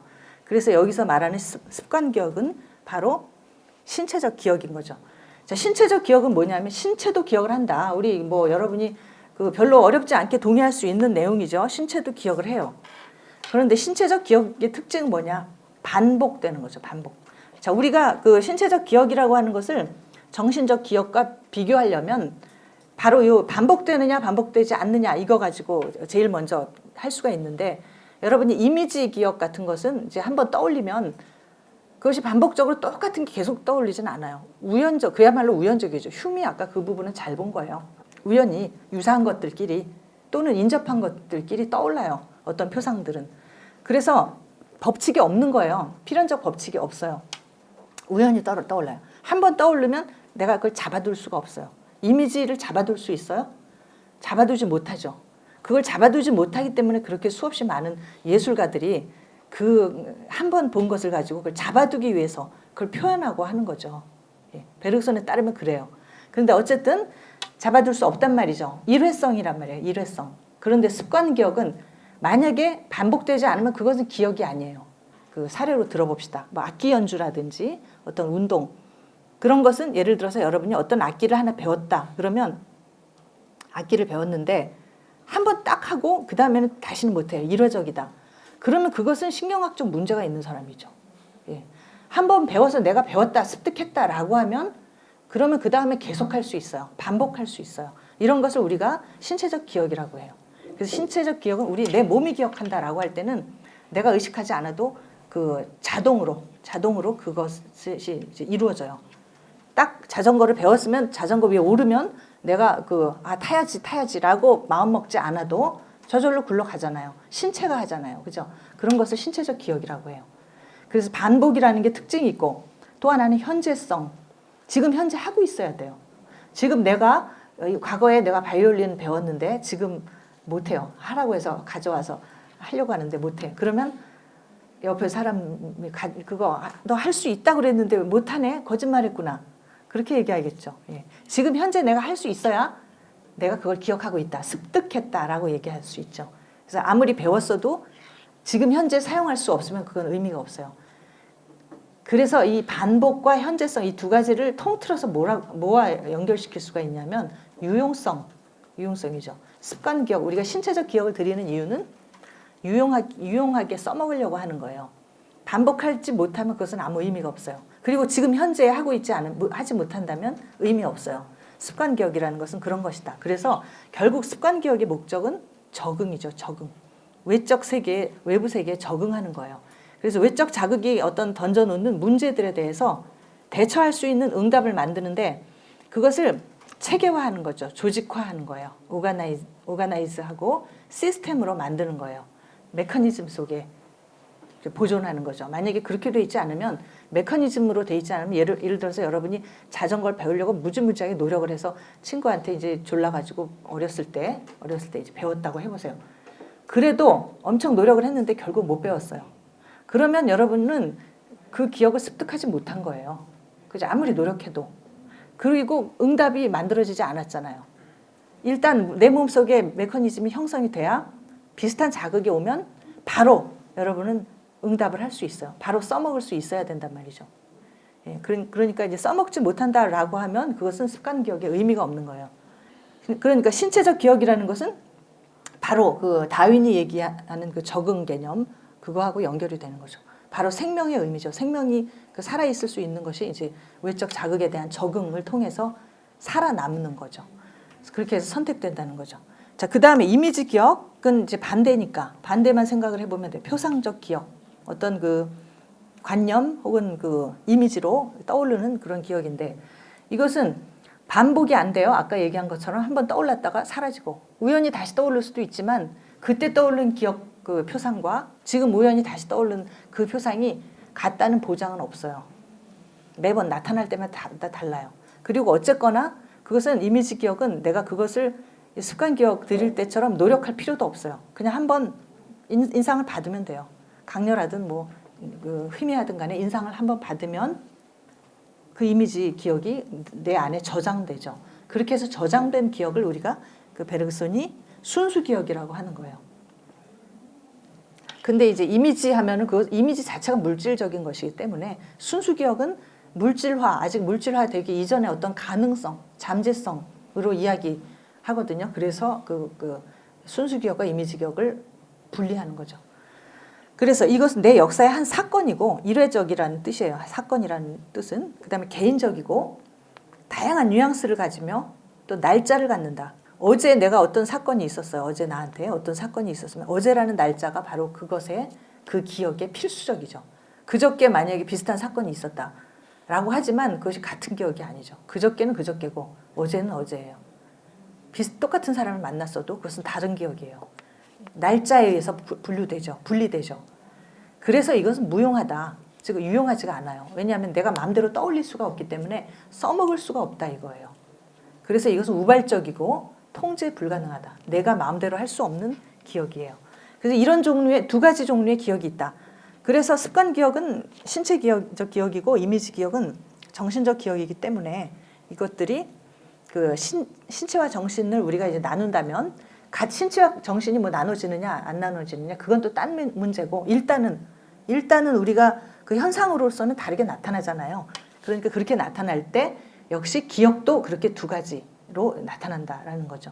그리고 자아는 두 기억의 능동적인 상호작용에 의해서 자기동일성을 유지한다라고 하는 게 그 베르그손의 입장이고 한 번 더 넘어가서 짧게 해봅시다. 지금 기억이 두 가지가 있다고 했어요. 그래서 이 식별 현상이라고 하는 것을 보면 기억이 나타나는 방식이에요. 기억이 두 가지니까 기억이 나타나는 방식도 두 가지다. 그런데 기억은 어디에 나타나느냐 하면 우리가 뭔가를 어떤 대상을 인식할 때 기억이 나타나요. 아까 얘기한 거. 자, 순수 지각은 순수하게 대상과의 접촉하는 지점을 우리가 얘기한다고 그랬어요. 그러나 그냥 일상적인 지각, 퍼셉션이죠. 지각, 퍼셉션이라는 것은 우리가 어떤 것을 접하고 아 이거구나 라고 알아채는 과정을 지각, 퍼셉션이라고 해요. 아 이게 뭐구나, 아 이게 컵이구나, 이게 파란 흰색이구나 라는 거 알아채는 과정을 지각이라고 해요. 그런데 이제 순수 지각 말고, 그러니까 처음에 아무것도 모를 때 어떤 사물과 직접 접촉하는 그 단계 말고 그냥 우리가 이렇게 알아채는 거, 이런 과정은 그 거의 뭐 그 대부분이 아니라 거의 전부라고 해도 돼요. 거의 전부가 기억에 의해서 이루어져요. 기억에 의해서 이루어지기 때문에 그것을 우리가 현실적 지각이라고 할 수 있는데, 현실적 지각은 순수 지각 플러스 뭐예요? 기억이다. 이렇게 얘기하죠. 이미지 기억이다. 순수 지각 플러스 이미지 기억이에요. 그래서 그러한 이미지가 우리 안에 이미 형성이 돼 있기 때문에 아 이것이 뭐 이렇게 생긴 이러한 원통형으로 생긴 하얀 모양의 컵이구나 하는 것을 우리가 인식할 수 있지. 그 이미지가 우리 안에 없으면 우리는 이걸 만약에 처음 본다고 생각해 보세요. 이걸 처음 본다? 그러면 우리가 이것이 그것이구나 하는 걸 알 수가 없다는 거죠. 그래서 그것을 우리가 그런 현상을 식별이라고 그래요. 식별이라고 하고 또 다른 말로는 재인이라고 하고 다시 인식한다. recognition이에요. 영어로는 recognition, 불어로는 déjà vu라고 해요. 그래서 기억을 통한 인지작용이라고 할 수 있죠. 그래서 대부분의 인지는 기억을 통하기 때문에 사실은 모든 인식은 식별이에요. 모든 지각은 재인이다 라고 얘기할 수 있어요. 자, 그래서 재인에도 두 가지가 있다 이런 얘기죠. 왜냐하면 재인이라는 것은 곧 어떤 것을 파악할 때 기억을 통해서 파악하는 건데, 기억이 아까 두 가지가 있다고 했기 때문에 역시 재인도 신체를 통해서 파악하는 경우가 있고 또 정신적인 이미지 기억을 통해서 파악하는 경우가 있다. 그래서 자동적인 식별이 있고 이제 바로 그 다음에는 이제 주의 깊은 식별이다. attentive, 불어로는 reconnaissance attentive라고 하는데, attentive는 영어로는 attentive, 주의 깊은 이런 뜻이죠. 이거는 그러니까 정신적인 그런 식별은 주의가 들어간다는 게 차이가 있고 신체적 식별과 신체적 식별에는 주의가 안 들어가요. 그러니까 자동적으로 한다. 그러니까 여러분이 이거를 보고 이걸 딱 봤을 때 아 이게 시계구나 딱 알아채죠. 여러분이 아 이게 도대체 뭐지 하면서 온 신경을 집중시키지 않아도 알 수 있다는 말이에요. 자동으로 인식된다. 자동으로 인식된다는 것의 의미는 뭐냐면 대부분 그것이 무엇에 소용되는가를 아는 과정이에요. 우리는 이제 그 기계들에 둘러싸여 살고 있으니까 인식한다고 하는 것은 그것을 그 기계를 어떻게 사용할 줄 아는가. 자, 이런 것도 이게 도대체 뭐냐. 만약에 원시인이 이걸 본다면 이게 이제 까만색이라는 거, 뭐 길다란 어떤 무엇인 형체를 하고 있다는 것은 알 거예요. 근데 그런다고 해서 그 원시인이 이것이 뭐냐를 알았다고 할 수가 있어요? 없죠. 우리가 딱 봤을 때 이것은 뭐 쓰는 기구다, 저기다가 칠판에다가 쓰는 어떤 도구다라고 이걸 알아야만 이것이 진짜 아는 거잖아요. 그래서 진정한 어떤 신체적 식별이라는 것은 어떤 것을 그것이 무엇에 소용되는지 그것을 아는 거. 이건 바로 습관이에요. 이게 그 앞에 나온 습관적 기억에 의해서 저절로 알게 되는 거죠. 여기 이제 보시면 오른쪽에 자 왼쪽은 신경망이 이제 그 뇌척수부터 시작해가지고 쫙 아래로 신체 전체에 골고루 퍼져 있는 신경의 구조를 보여주고, 오른쪽은 이제 뉴런의 구조예요. 뉴런 보시면 뉴런 하나가 저렇게 생겼는데 수상돌기 빨간 그 나뭇가지처럼 생긴 거기서 정보를 받아요. 정보를 받아들여 가지고 축색돌기라고도 하는데 거기를 통해서 전달해요. 그 이제 쭉 그 마디로 돼 있는 거 있잖아요. 중간에 그걸 통해서 쭉 정보가 전달이 돼 가지고 이렇게 내려와서 여기 이제 시냅스로 와가지고, 시냅스는 신경 뉴런과 뉴런을 연결해주는 부분이에요. 그래서 연접부라고 번역하죠. 연접부. 그래서 뉴런과 뉴런이 연결되는 지점.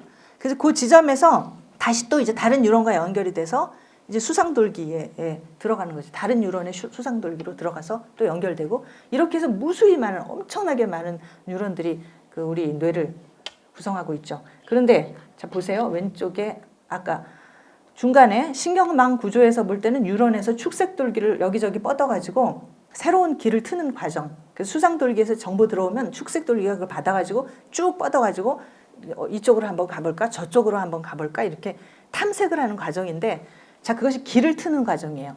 길이 왜 산에 여러분이 가보시면 길이 없는 데가 있잖아요. 거기에 사람들이 계속 다니면 길이 생기죠. 그런 과정이라는 말이에요.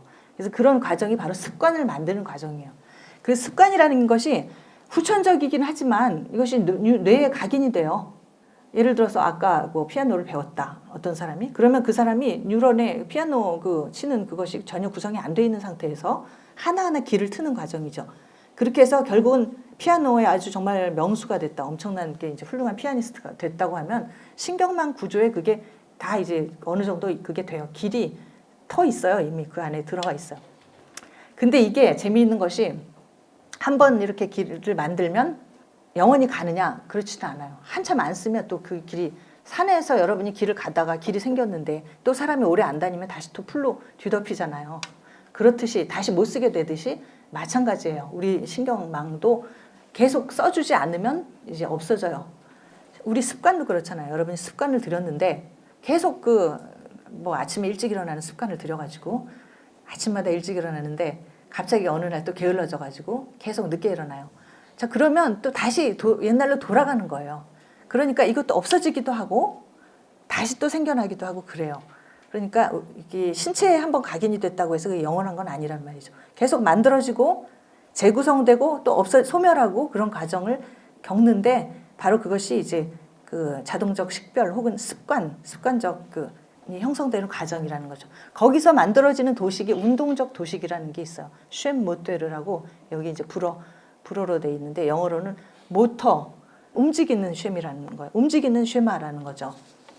왜냐하면 움직이니까 그것이 움직이면서 나로 하여금 다양한, 여러분이 예를 들어서 피아노를 배우면은 그 다른 악기도 잘할 수 있어요. 왜? 이미 하나의 도식이 생겼기 때문에 그 도식을 이용해서 딴 걸 또 만들 수 있거든요. 그러니까 계속 다른 여러 가지 악기를 하면 다른 아예 안 한 사람보다 훨씬 더 잘할 수 있어요. 그래서 그 운동적 도식이 하나 형성되면 계속 써먹으면 아주 뛰어난 그런 여러 가지 습관들을 많이 들일 수가 있죠. 그런데 그게 이제 어쨌거나 그 습관이기 때문에 없어질 수도 있다. 자, 이게 신체적 식별이 하는 일이고, 신체적 기억이고, 그 다음에 이제 정신적 기억. 주의 깊은 식별은 이거죠. 주의 깊은 식별의 도식. 자, AO라고 하는 원이 나오죠. 자, 이 AO가 하나의 원이죠. 아까도 제가 저기 얘기했지만 사실 저기에서 팔자 그려놓고 칠판 보세요. 가운데 점이 있죠. 사실은 저건 없어요. 저게 만약에 있다고 하면 저게 순수 기억이에요. 순수 지각이에요. 지각. 그러나 순수 지각이라는 것은 지금 현재 우리로서는 결코 알 수 없는 거예요. 우리가 언젠가는 한번 이 세상과 접했을 그런 지점이 있었겠지만, 그러나 지금은 이미 그 후에 너무나 많은 경험을 했기 때문에 그것은 다 덮여져 버렸어요. 다 기억으로 지워져 버렸어요. 우리의 순수 지각은 다 기억으로 뒤덮여 있어요. 그렇기 때문에 우리가 무언가를 본다 하면 O라고 하는 대상, 오브제 이거를 그 자체로서 보지는 못해요. 항상 AO와 더불어 보죠. 그래서 AO가 하나의 원이 돼요. 하나의 원이어서 계속 어떤 회로처럼 돌아간다는 거죠. 어디서부터 시작하는지는 모른다는 거죠. 내가 O에 의해서 자극받았는지 아니면 나의 A라고 하는 기억이 먼저 O라고 하는 대상에 투사됐는지 그건 몰라요. 어쨌든 대상과 접하는 동시에 나와 그 O가 가진 이 원은 같이 돌아간다는 거예요. 그러면 실제 대상에 이게 있느냐? 그게 아니라 우리 기억 속에 있는 이 층, A, B, C, D 이것은 우리 기억의 층이에요. 우리가 이 기억의 층을 대상에 투사한다는 거죠. 대상에 투사해서 B 프라임, C 프라임, D 프라임은 대상에 투사된 우리의 기억이에요. 그래서 우리가 뭔가를 대상을 인식하려고 할 때 이러한 동심원들이 작동을 하는데 A에서 B, C, D로 올라갈수록 우리의 기억이 심층으로 올라가는 거다 이 말이죠. 그래서 우리가 어떤 대상 이걸 보면은 그냥 이러한 컵이구나 라고 인식하는 단계가 만약에 AO라고 하면 여기에는 지금 커피가 들어있고 이 커피는 뭐 무슨 캐냐 무슨 커피일 거야. 그게 맛있었어 라고 하면 B 정도로 올라가요. 거기에서 아, 그 케냐 커피를 내가 어디서 마셨지? 그래, 그 집이야. 거기서 내가 누구와 함께 마셨어. 그때 무슨 얘기를 했어? 아, 정말 철학적인 얘기였지. 이렇게 들어가면 C로 올라가요. 점점 깊은 그런 과정으로 올라간다는 말이죠. 그래서 어떤 하나의 대상이 우리의 기억을 불러일으키는데 그것을 불러일으키는 다양한 층이 있다. 그래서 아까 제가 처음에 그 꿈 얘기할 때 꿈을 여러분이 아주 어린 시절의 어떤 단계로 추체험이라고 할까? 다시 체험을 하는데 그런데 그것이 하나가 아니라 우리가 돌아가면서 여러 가지의 그 층, 무의식의 다양한 층을 다 경험할 수 있다 그랬어요. 마치 나이테처럼. 그것과 같은 거예요. 이것은 무의식의 층이라고 보시면 돼요. ABCD라고 하는 것은 무의식의 층이에요. 그래서 두 번째, 하나의 회로를 이룬다. 그래서 하나의 회로로 계속 돌아가는 것이고 돌아간다는 얘기를 왜 제가 하냐면 지각이라고 하는 것은 결코 고정된 작용이 아니에요. 아, 내가 딱 보고 여기에 직사각형의 그 칠판이 하나 고정돼 있구나. 흰색의 그 직사각형이 내 속에 이미지로 하나 각인돼서 고정된 이런 게 아니라는 거죠. 이것은 끊임없는 어떤 상호작용을 통해서 그 왔다 갔다 하는 그런 과정이라는 거예요. 그렇기 때문에 원으로밖에 표현될 수 없고 회로로밖에 표현될 수 없다라는 거죠. 그래서 하나의 회로를 이루고 그 다음에 대상이 이제 빗금친 부분이에요. 빗금친 부분 대상과 주체는 실선이고 이것은 양쪽에서 쌍을 이루면서 마치 거울상처럼 쌍을 이루며 완성이 되고 그 다음에 이 각각의 회로 A, B, C, D 각각의 회로들은 매번 기억 전체를 압축하고 있다. 그러니까 비록 A, O가 굉장히 단순해 보이지만 내가 이걸 딱 봤을 때 그냥 하얀 어떤 뭐 컵이구나 이렇게 생각을 했을 때 굉장히 단순하지만 그럼에도 불구하고 거기에는 나의 인격 전체가 반영돼 있어요. 왜? 내가 이거 흰 컵이 있어야 물을 마실 거 아니에요. 그럼 지금 현재 나의 주인은 온통 물을 마시고 싶다는 욕망 안에 나의 모든 것이 거기에 반영이 돼 있다는 거거든요. 그냥 뭐 나의 일부. 여러분, 나는 굉장히 정신적인 존재이고 굉장히 뭔가 철학하는 존재야. 지금의 이 물을 마시고자 하는 나는 그것의 아주 일부에 지나지 않아. 물을 안 마셔도 살 수 있어. 뭐 이렇게 여러분이 이제 그렇게 생각하는 사람도 있을지 모르지만 베르그손은 아니라는 거예요. 우리의 모든 행위, 모든 의식 상태 하나하나에는 매번 우리 전체, 인격 전체, 우리가 살아온 모든 기억이 비록 무의식적이지만 거기에 완전히 압축되어 있다. 지금 나의 관심은 오로지 물을 마시고자 하는 이것이기 때문에 거기에 모든 것이 압축돼서 반영되어 있다라는 거죠. 거기서 이제 B로 올라가면 조금 더 의식의 차원으로 그러니까 여기에서는 이제 BCD는 무의식인 거예요. 지금 내가 이것만 딱 보고 있을 때는 나의 전 기억이 여기에 배어 있지만 반영되지만 그러나 BCD 정도 이제 좀 고차원적인 기억들은 무의식 상태로 압축되어 있는 반면에 이것이 BCD로 올라갈수록 이제 그것이 점점 의식화되는 과정이고 그렇게 해서 순수 기억 꼭대기 이 D라고 하는 꼭대기에 있는 순수 기억들이 점점 이미지로 물질화되면서 이제 나의 의식 안에 들어온다는 거죠. 그래서 각각의 회로들은 매번 기억 전체를 압축하는 것들이에요. 사례에 의한 증명은 아까 기억 있잖아요. 주의 깊은 우리가 자동적 식별을 할 때 아까 우리가 운동적 도식이 쉔 모데르라고 세 번째 화살표 이런 것이 형성이 된다라고 베르그손이 이야기를 했는데 이것이 파괴됐을 때 이거는 베르그손도 분명히 하기를 신경계 안에 있다라고 했어요. 신경계 안에 축적되고 그다음에 각인되고 축적되고 형성되었다가 오래 안 쓰면 지워지기도 하고 그런 것이다라고 베르그손 자신이 이야기했고 그렇기 때문에 뇌와 분명히 관계가 있는 현상이란 말이죠. 그래서 베르그손이 뇌의 어떤 부분이 이제 상해를 입었을 때, 자 여기 파란 부분 조금 위에 보면 이제 측두엽이라고 하는데 그 측두엽을 상해를 입으면 실어증 중에 발음은 하는데 알아듣지는 못하는 이런 실어증에 걸려요. 그다음에 저 앞부분에 전두엽, 피질이라고 이 앞부분에 상해를 입으면 알아는 듣는데 말을 못하는 이런 이제 실어증에도 종류가 많이 있어요. 근데 그런 것들에 이제 걸린다. 기타 등등 굉장히 다양한 이야기가 있고 한데 그 정도에서 끝내기로 하고 등등 이렇게 신경계에 이것이 각인이 돼 있다고 하는 거는 베르그손도 인정하기 때문에 그걸로써 증명할 수 있다. 기계적 식별이라는 것은 그걸로 증명할 수 있다. 그거는 증명이 되는 오늘날에도 증명이 되는 이야기예요. 자, 그다음에 의식의 평면들.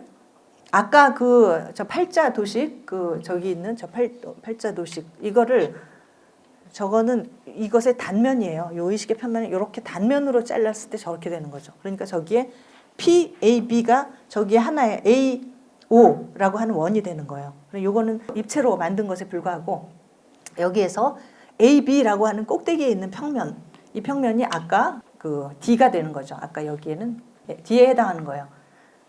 그러나 이 모든 것이 다 그 대상과 어쨌든 간에 관련을 맺고 있기 때문에 여기서는 이렇게 그 대상에까지 이르는 그러한 원으로 표현을 한 것이고, 이제 AB라고 하는 것이 P점을 통해서 PAB라고 해서 이렇게 대상과 연결은 돼 있으나 그럼에도 불구하고 AB 그 자체에 대해서도 이야기할 수 있다. 대상과 관련되지 않는 기억도 있다라는 걸 보여주기 위해서 여기서는 이런 식으로 이제 평면 그렸어요. 그 도형을. 그래서 P점에 나와 있는 이 평면은 행동의 평면이라고 하고, 여기서 우리는 온통 이 P점은 신체예요. 신체, 신순수 지각의 지점. 신체와 대상이 만나는 지점. P라는 평면과 이제 P인 동시 점, 그 꼭지점. 이것은 이 외부 세계예요. 외부 세계. 외부 세계와 우리의 정신, 신체가 만나는 지점이고, 바로 그 지점이 삶에 대한 주의. 우리가 살고자 하면 자극에 민감할 수밖에 없죠. 외부 세계를 우리가 인식 안 하고 내 마음대로 산다. 그러면 우리가 사색할 때, 정신, 꿈을 꿀 때 그렇게 할 수 있죠. 그러나 우리가 이제 진짜 살고자 하면 그렇게 할 수는 없어요. 그래서 P 지점이라고 하는 것은 우리가 삶에 대한 주의다. attention, attention à la vie라고 해요. 삶에 대한 주의의 지점이고, 그래서 P점은 행동의 평면이에요. 그 다음에 A, B 프라임으로 올라갈수록 이제 꿈의 평면에 가까워지는데, 꼭대기로 올라가면 꿈의 평면이라고 해요. 그래서 행동의 평면 맨 아래, 그 다음에 맨 꼭대기에 꿈의 평면. 이 정신의 활동은 이 모든 평면을 가로지르는 역동적 운동이다. 위에서 아래로 왕래하는 운동이다. 아까는 회로라고 했잖아요. 회로. 그죠? 회로여야 된다. 왜냐하면 정신은 결코 정지해 있는 법이 없으니까 끊임없이 회로 안에서 돌아가고 있다. 그러니까 여기서는 돌아간다는 것을 가로지른다 이렇게 표현한 거예요. 모든 평면을 가로지른다. 그리고 이 의식의 평면들은 어떻게 해서 생기냐면 기억의 다양한 긴장의 단계들이다. 기억이 이제 베르그손에서는 이제 프랑스어에서, 우리말도 그런데 똑같아요. 두 가지 뜻이 있어요. 명사가 하나 있고 동사가 있어요. 기억하다라는 동사의 뜻이 있고, 그 다음에 옛날 그 기억이라고 할 때 그 명사적 기억, 이렇게 두 가지가 있는데, 여기서 기억의 다양한 긴장의 단계라고 하는 것은 동사적인 의미예요. 우리가 기억한다라고 할 때 내가 이제 오늘 무슨 일이 있었는데 그걸 내가 지금 다 기억을 해둬야지라고 하면 기억을 축적한다는 의미죠. 예, 그런 의미의 기억이 하나 있고, 그 다음에 또 옛날 기억 떠올려봐야지, 기억해봐야지 라고 하는 상기라는 의미 있고 축적이라는 두 가지가 의미가 있는데, 둘 다 P에서 A, B를 왔다 갔다 하는 운동 중에 생겨나요. 자, 기억을 해봐야지 그러면 P점에 이제 삶에 대해서 주의를 하면서 옛날에 그거 떠올려야 하는데 라고 생각하면서 P에서부터 자극을 주어가지고 A 프라임, B 프라임으로 갔다가 거기서 더 올라가가지고 A, B에 호소를 하는 거예요. 자, 지금 내가 뭘 봤는데 뭔지 모르겠다. 좀 이것을 알려달라. 정보를 달라. 이렇게 하는 거거든요. 그러면 A, B에서 그 정보를 내려준다는 거죠. 과거 내가 알고 있던 기억 중에. 그럼 정보가 내려와요. 그러면 이제 내려오다가 이제 그게 아니다 하면은 다시 또 이거 아니다라고 하면은 되돌려보내요. 또 다른 걸 계속해서 보내주고, 그렇게 해서 맞는 것이 내려올 때까지 이 작업은 계속되고, 이 작업이 그 주의의 작업이에요. 집중의 작업이고, 그 과정은 바로 이 평면들을 가로지르는 운동이란 말이죠. 그런데 그렇게 가로지르면 어때요? 우리 정신은 어떨까요? 그때 피곤하죠. 주의 많이 하면 피곤하잖아요. 안 그래요? 공부 열심히 하면 굉장한 주의를 요구하는데 굉장히 피곤하잖아요. 바로 여기 우리가 긴장을 하기 때문에 바로 축적하는 기억과 또는 상기하는 기억, 이 두 가지가 굉장히 긴장된 상태에서 이루어지기 때문에 바로 그러한 긴장이 주의의 과정이고, 그리고 그 긴장의 단계가 있어요. 그래서 여러분이 이제 주의를 열심히 할수록 좀 더 공부를 잘할 수가 있고, 대충 주의하면은 머릿속에 잘 안 들어오고, 그렇죠? 그렇듯이 그 긴장의 단계에는 곧 기억 활동의 단계예요. 기억이 얼마나 내가 지금 기억을 초긴장해서 지금 기억을 떠올리려고 하느냐에 따라서 그것이 이 의식의 평면들이 정해진다라는 거죠. 그러니까 의식의 평면은 원래 있던 것도 아니고 뭐 이런 것이 존재론적으로 뭐 저런 게 아예 있다 처음부터 그게 아니라 P점이라고 하는 신체적인 그 운동과 그다음에 AB라고 하는 그냥 정신적 운동이 애초에 있어요. 두 가지가 있는데 두 가지가 서로 주의하면서 상호작용을 할 때 우리가 긴장의 정도를 높이면 이 평면의 숫자는 더 많아지겠죠. 훨씬 많아지겠죠. 그다음에 별로 긴장하지 않으면 몇 개 안 되겠죠. 숫자가 많아지고 그 긴장의 단계가 그러니까 많아지고 우리가 그럴수록 우리가 오르내릴 수 있는 그 가로지를 수 있는 그런 평면들이 더 많아지겠죠. 그것이 그 정신적 삶의 다양한 기조들을 이루고 그것이 곧 우리 정신의 활동을 좌우하는 그런 것이 돼요. 그래서 지금 얘기한 것은 인식, 우리가 그냥 어떤 것을 인식할 때 또는 뭐 단순히 기억할 때 그럴 때 일어나는 일들이에요. 정신적인 과정들. 예.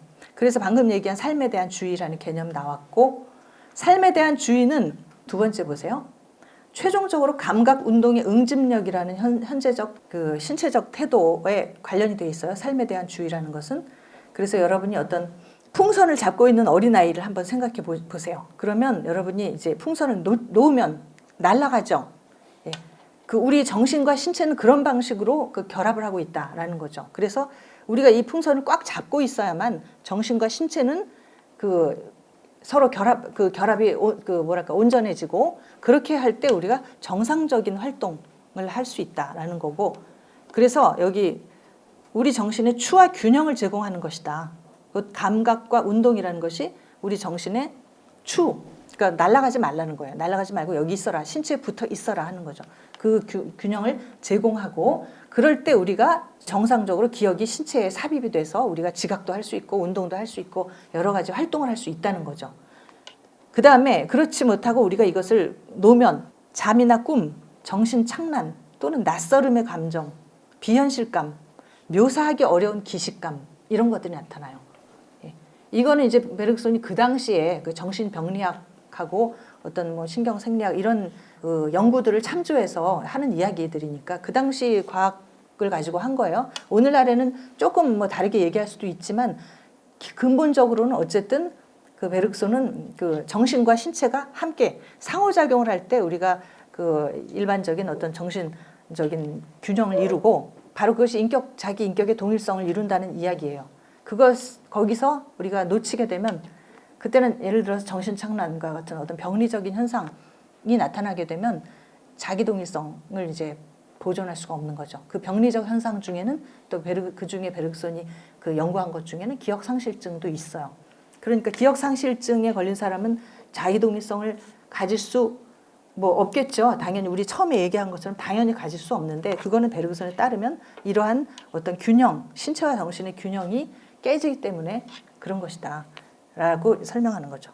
자, 지금 현재 그런 베르그손의 이론이 어떤 의미가 있을까 이걸 좀 얘기해 보기 위해서 제가 인공지능과 자기동일성 문제 이거로 얘기를 한번 해보려고 해요. 자, 이런 도식이 그러니까 아까 여러분이 이제 보신 이런 도식들이 도대체 이게 뭐 있다는 거냐 진짜로 실제로 있다는 건지 이게 도대체 뭐냐라고 질문을 할 사람도 있겠죠.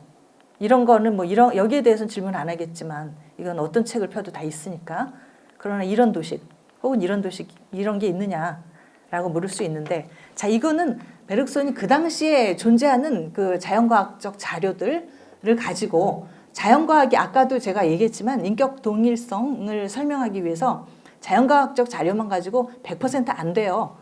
흉도 그 당시에는 나름대로 자기가 가진 모든 과학적 자료를 가지고 한 얘기예요.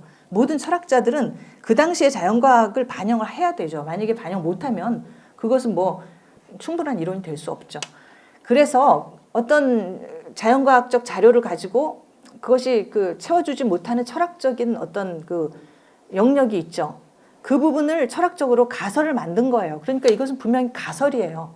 가설이지만 그러나 이 철학적 가설이 아니라면 결코 어디에서 어떤 다른 곳에서도 여러분이 얻을 수 없는 그런 가설이에요. 그래서 여러분이 퍼즐 조각들을 이어주는 그런 하나의 어떤 지도적인 어떤 도식이다. 그런 것이기 때문에 가설적인 거기 때문에 여러분이 만약에 더 많이 공부해서 이것이 잘못됐다라고 나중에 얘기할 수도 있고 또 좀 더 나은 걸로 보완할 수도 있고 그래요. 그러나 어쨌든 간에 가설이에요. 그러니까 여러분이 그런 가설 아래 지금 현재 문제가 되고 있는 인공지능과 자기동일성 문제가 어떻게 이야기가 될 수 있는가. 무슨 해결한다 그런 게 아니에요. 이 관점에서는 어떻게 볼 수 있는가. 자, 보세요. 우리가 흔히 얘기하잖아. 인공지능은 로봇이 자기 의식을 가질 수 있을까? 이런 질문들 많이 하잖아요. 그죠? 여러분이 많이 하죠. 이 질문은 그냥 여러분이 호기심에 할 수 있는 질문임에도 불구하고 호기심 있는 사람은 누구나 할 수 있는 질문임에도 불구하고 사실은 가장 깊은 철학적인 문제에 닿아 있어요. 그래서 그 문제가 해결되지 않는 한은 이 문제에 대해서 한마디로 대답할 수 없어요. 그래서 있다 없다라고 싸울 필요가 없어요. 거기에 어떤 철학적인 견해를 가지고서 대답을 해야 되는 문제란 말이죠. 우리가 흔히 아까 이제 베르그손에서 나온 습관기억 있죠. 이 습관기억은 인공지능의 강점이에요. 이것은 얼마든지 할 수 있어요. 아까 신경계의 각인되는 기억이라고 했고 그 신경계를 모방해서 얼마든지 만들 수 있어요. 예를 들어서 춤추는 로봇, 춤이라고 하는 것은 전형적인 습관기억이에요. 춤을 습득하는 과정은 말도 마찬가지예요. 말하는 기술, 이것도 습관이죠. 습관기억인데 그런 것을 만들 수 있어요. 춤추는 로봇, 말하는 로봇. 기계적 기억은 얼마든지 가능해요. 그러면 베르그손이 기계적 기억이 아니라 정신적 기억이다라고 말한 것은 이제 이미지 기억인데 이미지들이 이제 그 자체로 축적되어 있는 것이 순수 기억이다 뭐 이렇게 얘기했고 그것이 이제 물질화된 것이 이미지 기억인데 이미지들의 축적도 원리상 가능해요. 불가능할 이유가 없어요. 어떤 로봇을 만들어 놓고 그 로봇이 과연 이미지를 떠올리는가. 우리가 신경기 비슷하게 만들 수 있어요. 왜 못 만들겠어요? 그 로봇에게 어떤 프로그램을 넣어놓고 이러이러한 자극이 들어가면 그 프로그램 안에서 이러이러한 이미지를 떠올리게끔 그렇게 만들면은 뭐 불가능할 거 없겠죠. 이미지들의 축적도 원리상 가능하다. 그럼 삶에 대한 주의라는 것은 어떨까? 삶에 대한 주의라는 것은 이제 이미지 기억, 즉 정신적 기억과 신체적 기억이 상호작용할 때 이 밑에서 아까 이제 풍선 끈 제가 말한 게 그거예요. 삶에 대한 주의를 이야기한 거예요. 풍선을 꽉 잡고 있어야 되잖아요. 그래야 이제 정신이 딴 데로 날아가 버리지 않죠. 그래서 이게 삶에 대한 주의인데 이렇게 이제 삶에 대한 주의 이런 것을 로봇이 할 수 있을까? 근데 이 삶에 대한 주의의 가장 큰 특징이 뭐라고 했어요? 유용성이라고 그랬죠. 적응. 그런데 이 프로그램을 유용성을 쫓게끔 만들면 그러면 이것도 못할 거 없단 말이죠. 할 수 있어요. 로봇을 만들어 놓고 너의 행동은 오로지 유용성을 쫓는 것으로 설계됐다라고 하면 그게 바로 삶에 대한 주의가 되죠. 자, 의식의 평면들을 왕래하며 의식의 심층에 도달하는 거. 자, 아까 이제 전에 얘기했던 거 의식의 평면들, 꿈의 평면과 행동의 평면을 왕래하는 것, 회로 속에서. 자, 이것도 가능할까? 이 프로그램을 굉장히 심오한 프로그램과 조금 낮은 수준의 프로그램의 수준을 여러 개로 해가지고 다 집어넣고 너는 우선은 제일 낮은 수준에 이걸 가동시켜라. 그러다 그게 작동 안 하고 문제 해결 못하면 두 번째 거 해라. 이런 식으로 프로그램을 해놓으면 처음에 하다가 이렇게 올라가면서 꼭대기에 갔더니 바로 이거다 해서 이제 원하는 것을 얻는 방식으로 만든다면 이것도 문제될 거 없죠. 예, 여기까지도 가능해요. 자, 문제는 능동적인 의지적 주의 활동인데 자, 인격의 자기동일성이라는 것은 습관기억과 이미지기억의 결합이라고 제가 얘기했지만 단순한 결합이 아니라 능동적인 결합이어야 된다. 스스로 역동적인 자기 조직화 능력이 있어야 된다라고 했어요. 그럼 기계를 이런 식으로 아까 방금 그런 식으로 만들었을 때 습관기억의 어떤 기계적 기억과 이미지기억 떠올려가지고 두 가지가 상호작용하게끔 만들었을 때 그것은 여기에서 결핍된 게 뭐겠어요? 의지가 결핍됐죠. 내가 자발적으로 한다라고 하는 자발성이 결핍돼 있어요. 그렇게 프로그램 됐기 때문에 그렇게 행동하는 거. 자, 그럼 핵심은 바로 그 밑에 스스로라는 말이죠. 스스로. 습관적 기억을 인공적으로 입력하는 것은 가능해요. 그런데 새로운 습관을 들이기 위해서 사람들은 새로운 습관을 들이기 위해서 노력하죠. 여러분 내가 여러분이 뭐 처음에 춤을 배웠는데 재밌게 놀다가 이거 이제 실증 났어요. 다른 거 한번 해보자 라고 할 수 있죠. 여러분 스스로 다른 걸 노력해요. 로봇이 그런 일을 한다고 생각하면 조금 로봇이 한 춤을 추다가 실증 났다. 딴 거 한번 배워봐야지. 스스로 찾고 탐색하고 그거는 좀 상상하기 어려워요. 자, 근데 자 이게 철학적인 문제에 닿아 있다는 게 뭐냐면 데카르트의 막다른 골목이라고 제가 표현한 게 뭐냐면 기계의 창조주 문제인데 이거하고 비슷한 문제에 도달한다는 거죠. 자, 데카르트가 말하기를 이 세상은 거대한 기계라고 그랬어요.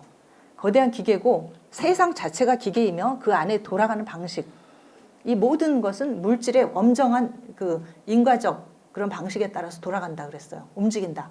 수학적인 법칙에 의해서. 그리고 이제 그 모든 세상을 그런 식으로 기계처럼 만든 것이 바로 신이다라고 얘기를 했거든요. 데카르트가. 왜요? 이제 뭐 거기엔 여러 가지 이유가 있지만 아무튼 데카르트는 그렇게 얘기했어요. 왜? 기계는 스스로를 창조하지 못하니까. 그러니까 이제 세상은 하나의 커다란 기계인데 기계처럼 돌아가는데 그러면 거기에 사람들이 묻기를 그럼 그 세상은 어떻게 해서 그렇게 창조되었느냐라고 묻는다면 기계가 자기를 스스로 창조했다라고 말할 수는 없거든요. 그래서 그 신이 그렇게 만들었다라고 이야기를 데카르트는 하죠. 그러면 이것은 반쪽짜리 기계론이에요. 그것을 누군가가 자발적으로 만든 어떤 창조주를 가정하지 않을 수 없기 때문에 그래서 기계라고 하는 것은 그 기계를 만든 자, 피조물과 그것을 창조자 그 이분법에서 벗어날 수가 없다. 자, 그러면 기계가 기계를 창조하도록 프로그램할 수도 있어요. 오늘날에는 할 수 있어요. 그래서 우리가 이제 기계를 만드는 기계를 또 프로그램화해서 실제로 기계가 만든다고 해보세요. 너가 이 정도 되면 조금 쓸모가 없으니까 너 한 10년 정도 지난 다음에는 네가 너 스스로 해체하고 뭐 다시 만들어라. 이런 식으로 프로그램 했다고 합시다. 근데 그것은 문제는 그것도 입력된 의지라는 거죠. 자기 스스로 이제 내가 이 정도 됐으니까 해야지 라고 해서 하는 건 아니에요. 스스로라고 하는 말은 여전히 결핍돼 있어요. 자, 그러면 조금 더 들어가서 자, 스스로 무언가를 한다는 거 이것은 뭔가를 하는 의지, 결정하는 의지인데 다마지오라고 하는 그 미국의 신경학자가 있어요. 이 사람이 쓴 책 중에 데카르트의 오류라는 책이 있거든요. 거기에 보면 이런 사례가 나와요. 어떤 이제 좀 신체 노동을 하는 그 사람인데 아주 심한 노동을 하다가 이 전두엽을 다쳤어요. 일부가 이제 떨어져 나왔어요. 근데 그 전두엽 중에 감정 중추가 상해를 입었다는 거죠. 감정. 그런데 이 사람이 이제 병원에 왔는데 말을 해보니까 말하는 데는 아무 지장이 없어요. 굉장히 논리적이에요. 기억도 잘하고. 그런데 뭘 못하냐면 이 사람이 결정을 못해요. 결정적으로 결정을 못해요. 자, 그래서 예를 들어서 뭐 한 주 동안 무슨 일이 있었냐라고 물어보면 다 이제 이야기하고 자료도 제시하고 또 그걸 논리적으로 추리도 하고 하는데 자, 그러면 우리가 다음 주에 몇 시에 만날까요? 우리 다음 주 언제쯤 만날까요? 괜찮은 것 같은데 상태가 괜찮은 것 같은데 한 2주 있다 만날까요? 뭐 아니면 일주일 있다 만날까요? 이렇게 물어보잖아요. 그러면 대답을 못 해요. 그럼 환자가 결정하세요. 이렇게 얘기하면 대답을 못 해요. 대답을 하는데 30분이 걸렸다고 해요. 근데 30분이 지나도 대답을 못 해. 못 하고 계속해서 분석만 하고 있어요. 이 날은 이래서 안 되고 저 날은 저래서 안 되고 계속 분석만 하고 있어요. 자, 그 얘기는 다마지오가 거기서 끌어낸 결론은 감정 중추가 상해를 입으면 결정을 못하는 이유가 결정을 한다고 하는 것은 거기에 감정이 그 배후에 작용을 해줘야 된다는 거죠. 그래서 이것을 하면 내가 정말 즐겁구나, 행복하구나 라는 느낌이 받쳐줘야만 결정이 된다는 거예요. 그런 어떤 행복, 그 다음에 공포라든가 슬픔 이런 것이 있으면 그때는 그럼 난 그건 안 해. 이게 있다는 거죠. 그래서 감정 중추가 상해를 입으면 의지가 작동 안 한다는 거예요. 그런 얘기가 이제 그 책의 전체의 어떤 그 사례와 더불어 이 사람이 주장하고 또 이끌어낸 결론이고 그래요. 그리고 우리가 노력의 감정, 어떤 노력을 해서 뭔가를 하는데 그냥 그것이 불쾌하기만 하고 보상이 없고 행복하고 또는 기쁘고 이런 느낌이 없다면 누구도 하려고 하지 않을 거예요. 노력을 해서 월급을 얼마를 받는다. 또는 노력을 해서 내가 피아노를 잘 치게 됐다. 공부를 잘하게 됐다. 등등 어떤 미래적인 것이긴 하지만 어떤 그 행복감이라든가 이런 것이 받쳐주지 않으면 아무도 그걸 하려고 하지 않을 거란 말이죠. 그러면 인공생명의 감정이 가능한가? 그 문제로 이렇게 문제가 바뀔 수 있죠. 그래서 아까 이러저러한 여러 가지 기능은 다 할 수 있는데 다 할 수 있는데 과연 기계가 감정을 갖는 것이 가능한가? 이 문제로 압축이 될 수 있는데 이것도 뭐 SF 보면 뭐 그 많이 나오죠. 여러분 컴퓨터가 감정을 느껴가지고 뭐 주인이 마음에 안 들어서 뭐 주인을 살해했다는 둥 뭐 이런 얘기들 나오는데 그게 그렇게 간단하지 않아요. 예, 간단하지 않아요. 그것이 단순히 컴퓨터에 뭐 지능을 집어넣고 또 뭘 집어넣고 여러 가지 자료를 집어넣고 거기에 또 n분의 1로서 감정을 넣는다 하는 수준이 아니라는 거죠. 감정이라는 것은 그러한 n분의 1이 아니에요. 생명에서 가장 기본이 되는 기능이에요. 감정은. 감정이라고 하는 것은 살아있는 모든 존재자들은 뭐 내가 의식하지 못해도 슬프다 기쁘다라고 의식하지 못해도 아메바라고 해도 알아요. 무의식적으로 지금 내가 위험하구나. 지금 내 상태는 참 유쾌하구나 하는 걸 알아요. 유쾌한 상태를 찾아가고 불쾌한 상태는 피해요. 생명이라면 무엇이든지 그렇게 해요. 그런데 과연 그런 원초적인 감정을 인공생명이 가질 수가 있느냐 하는 게 문제가 되겠죠. 예를 들어서 우리가 그래 감정이 있는 것처럼 만들어보자 해서 로봇에게 네가 요럴 때는 너는 행복한 거야. 요럴 때는 너는 아픈 거야. 라고 그걸 집어넣어줘요. 어떤 정보를. 그럼 거기에 맞게끔 행동을 해요. 그럼 겉보기에 우리하고 똑같아요. 똑같이 행동을 해요. 그러면 과연 그러면은 감정이 있다고 할 수 있을까? 철학자들 중에는 그거 왜 무엇이 더 필요한가라고 주장하는 철학자들이 있어요. 우리가 이런 것을 외재주의자라고 해요. 외재주의자. 그러면 왜 내재론과 외재론이라고 하는 것이 있죠. 감정이라는 거 하는 것은 내면적인 것이고 이것은 1인칭이죠. 1인칭. 1인칭만이 느낄 수 있는 거죠. 예.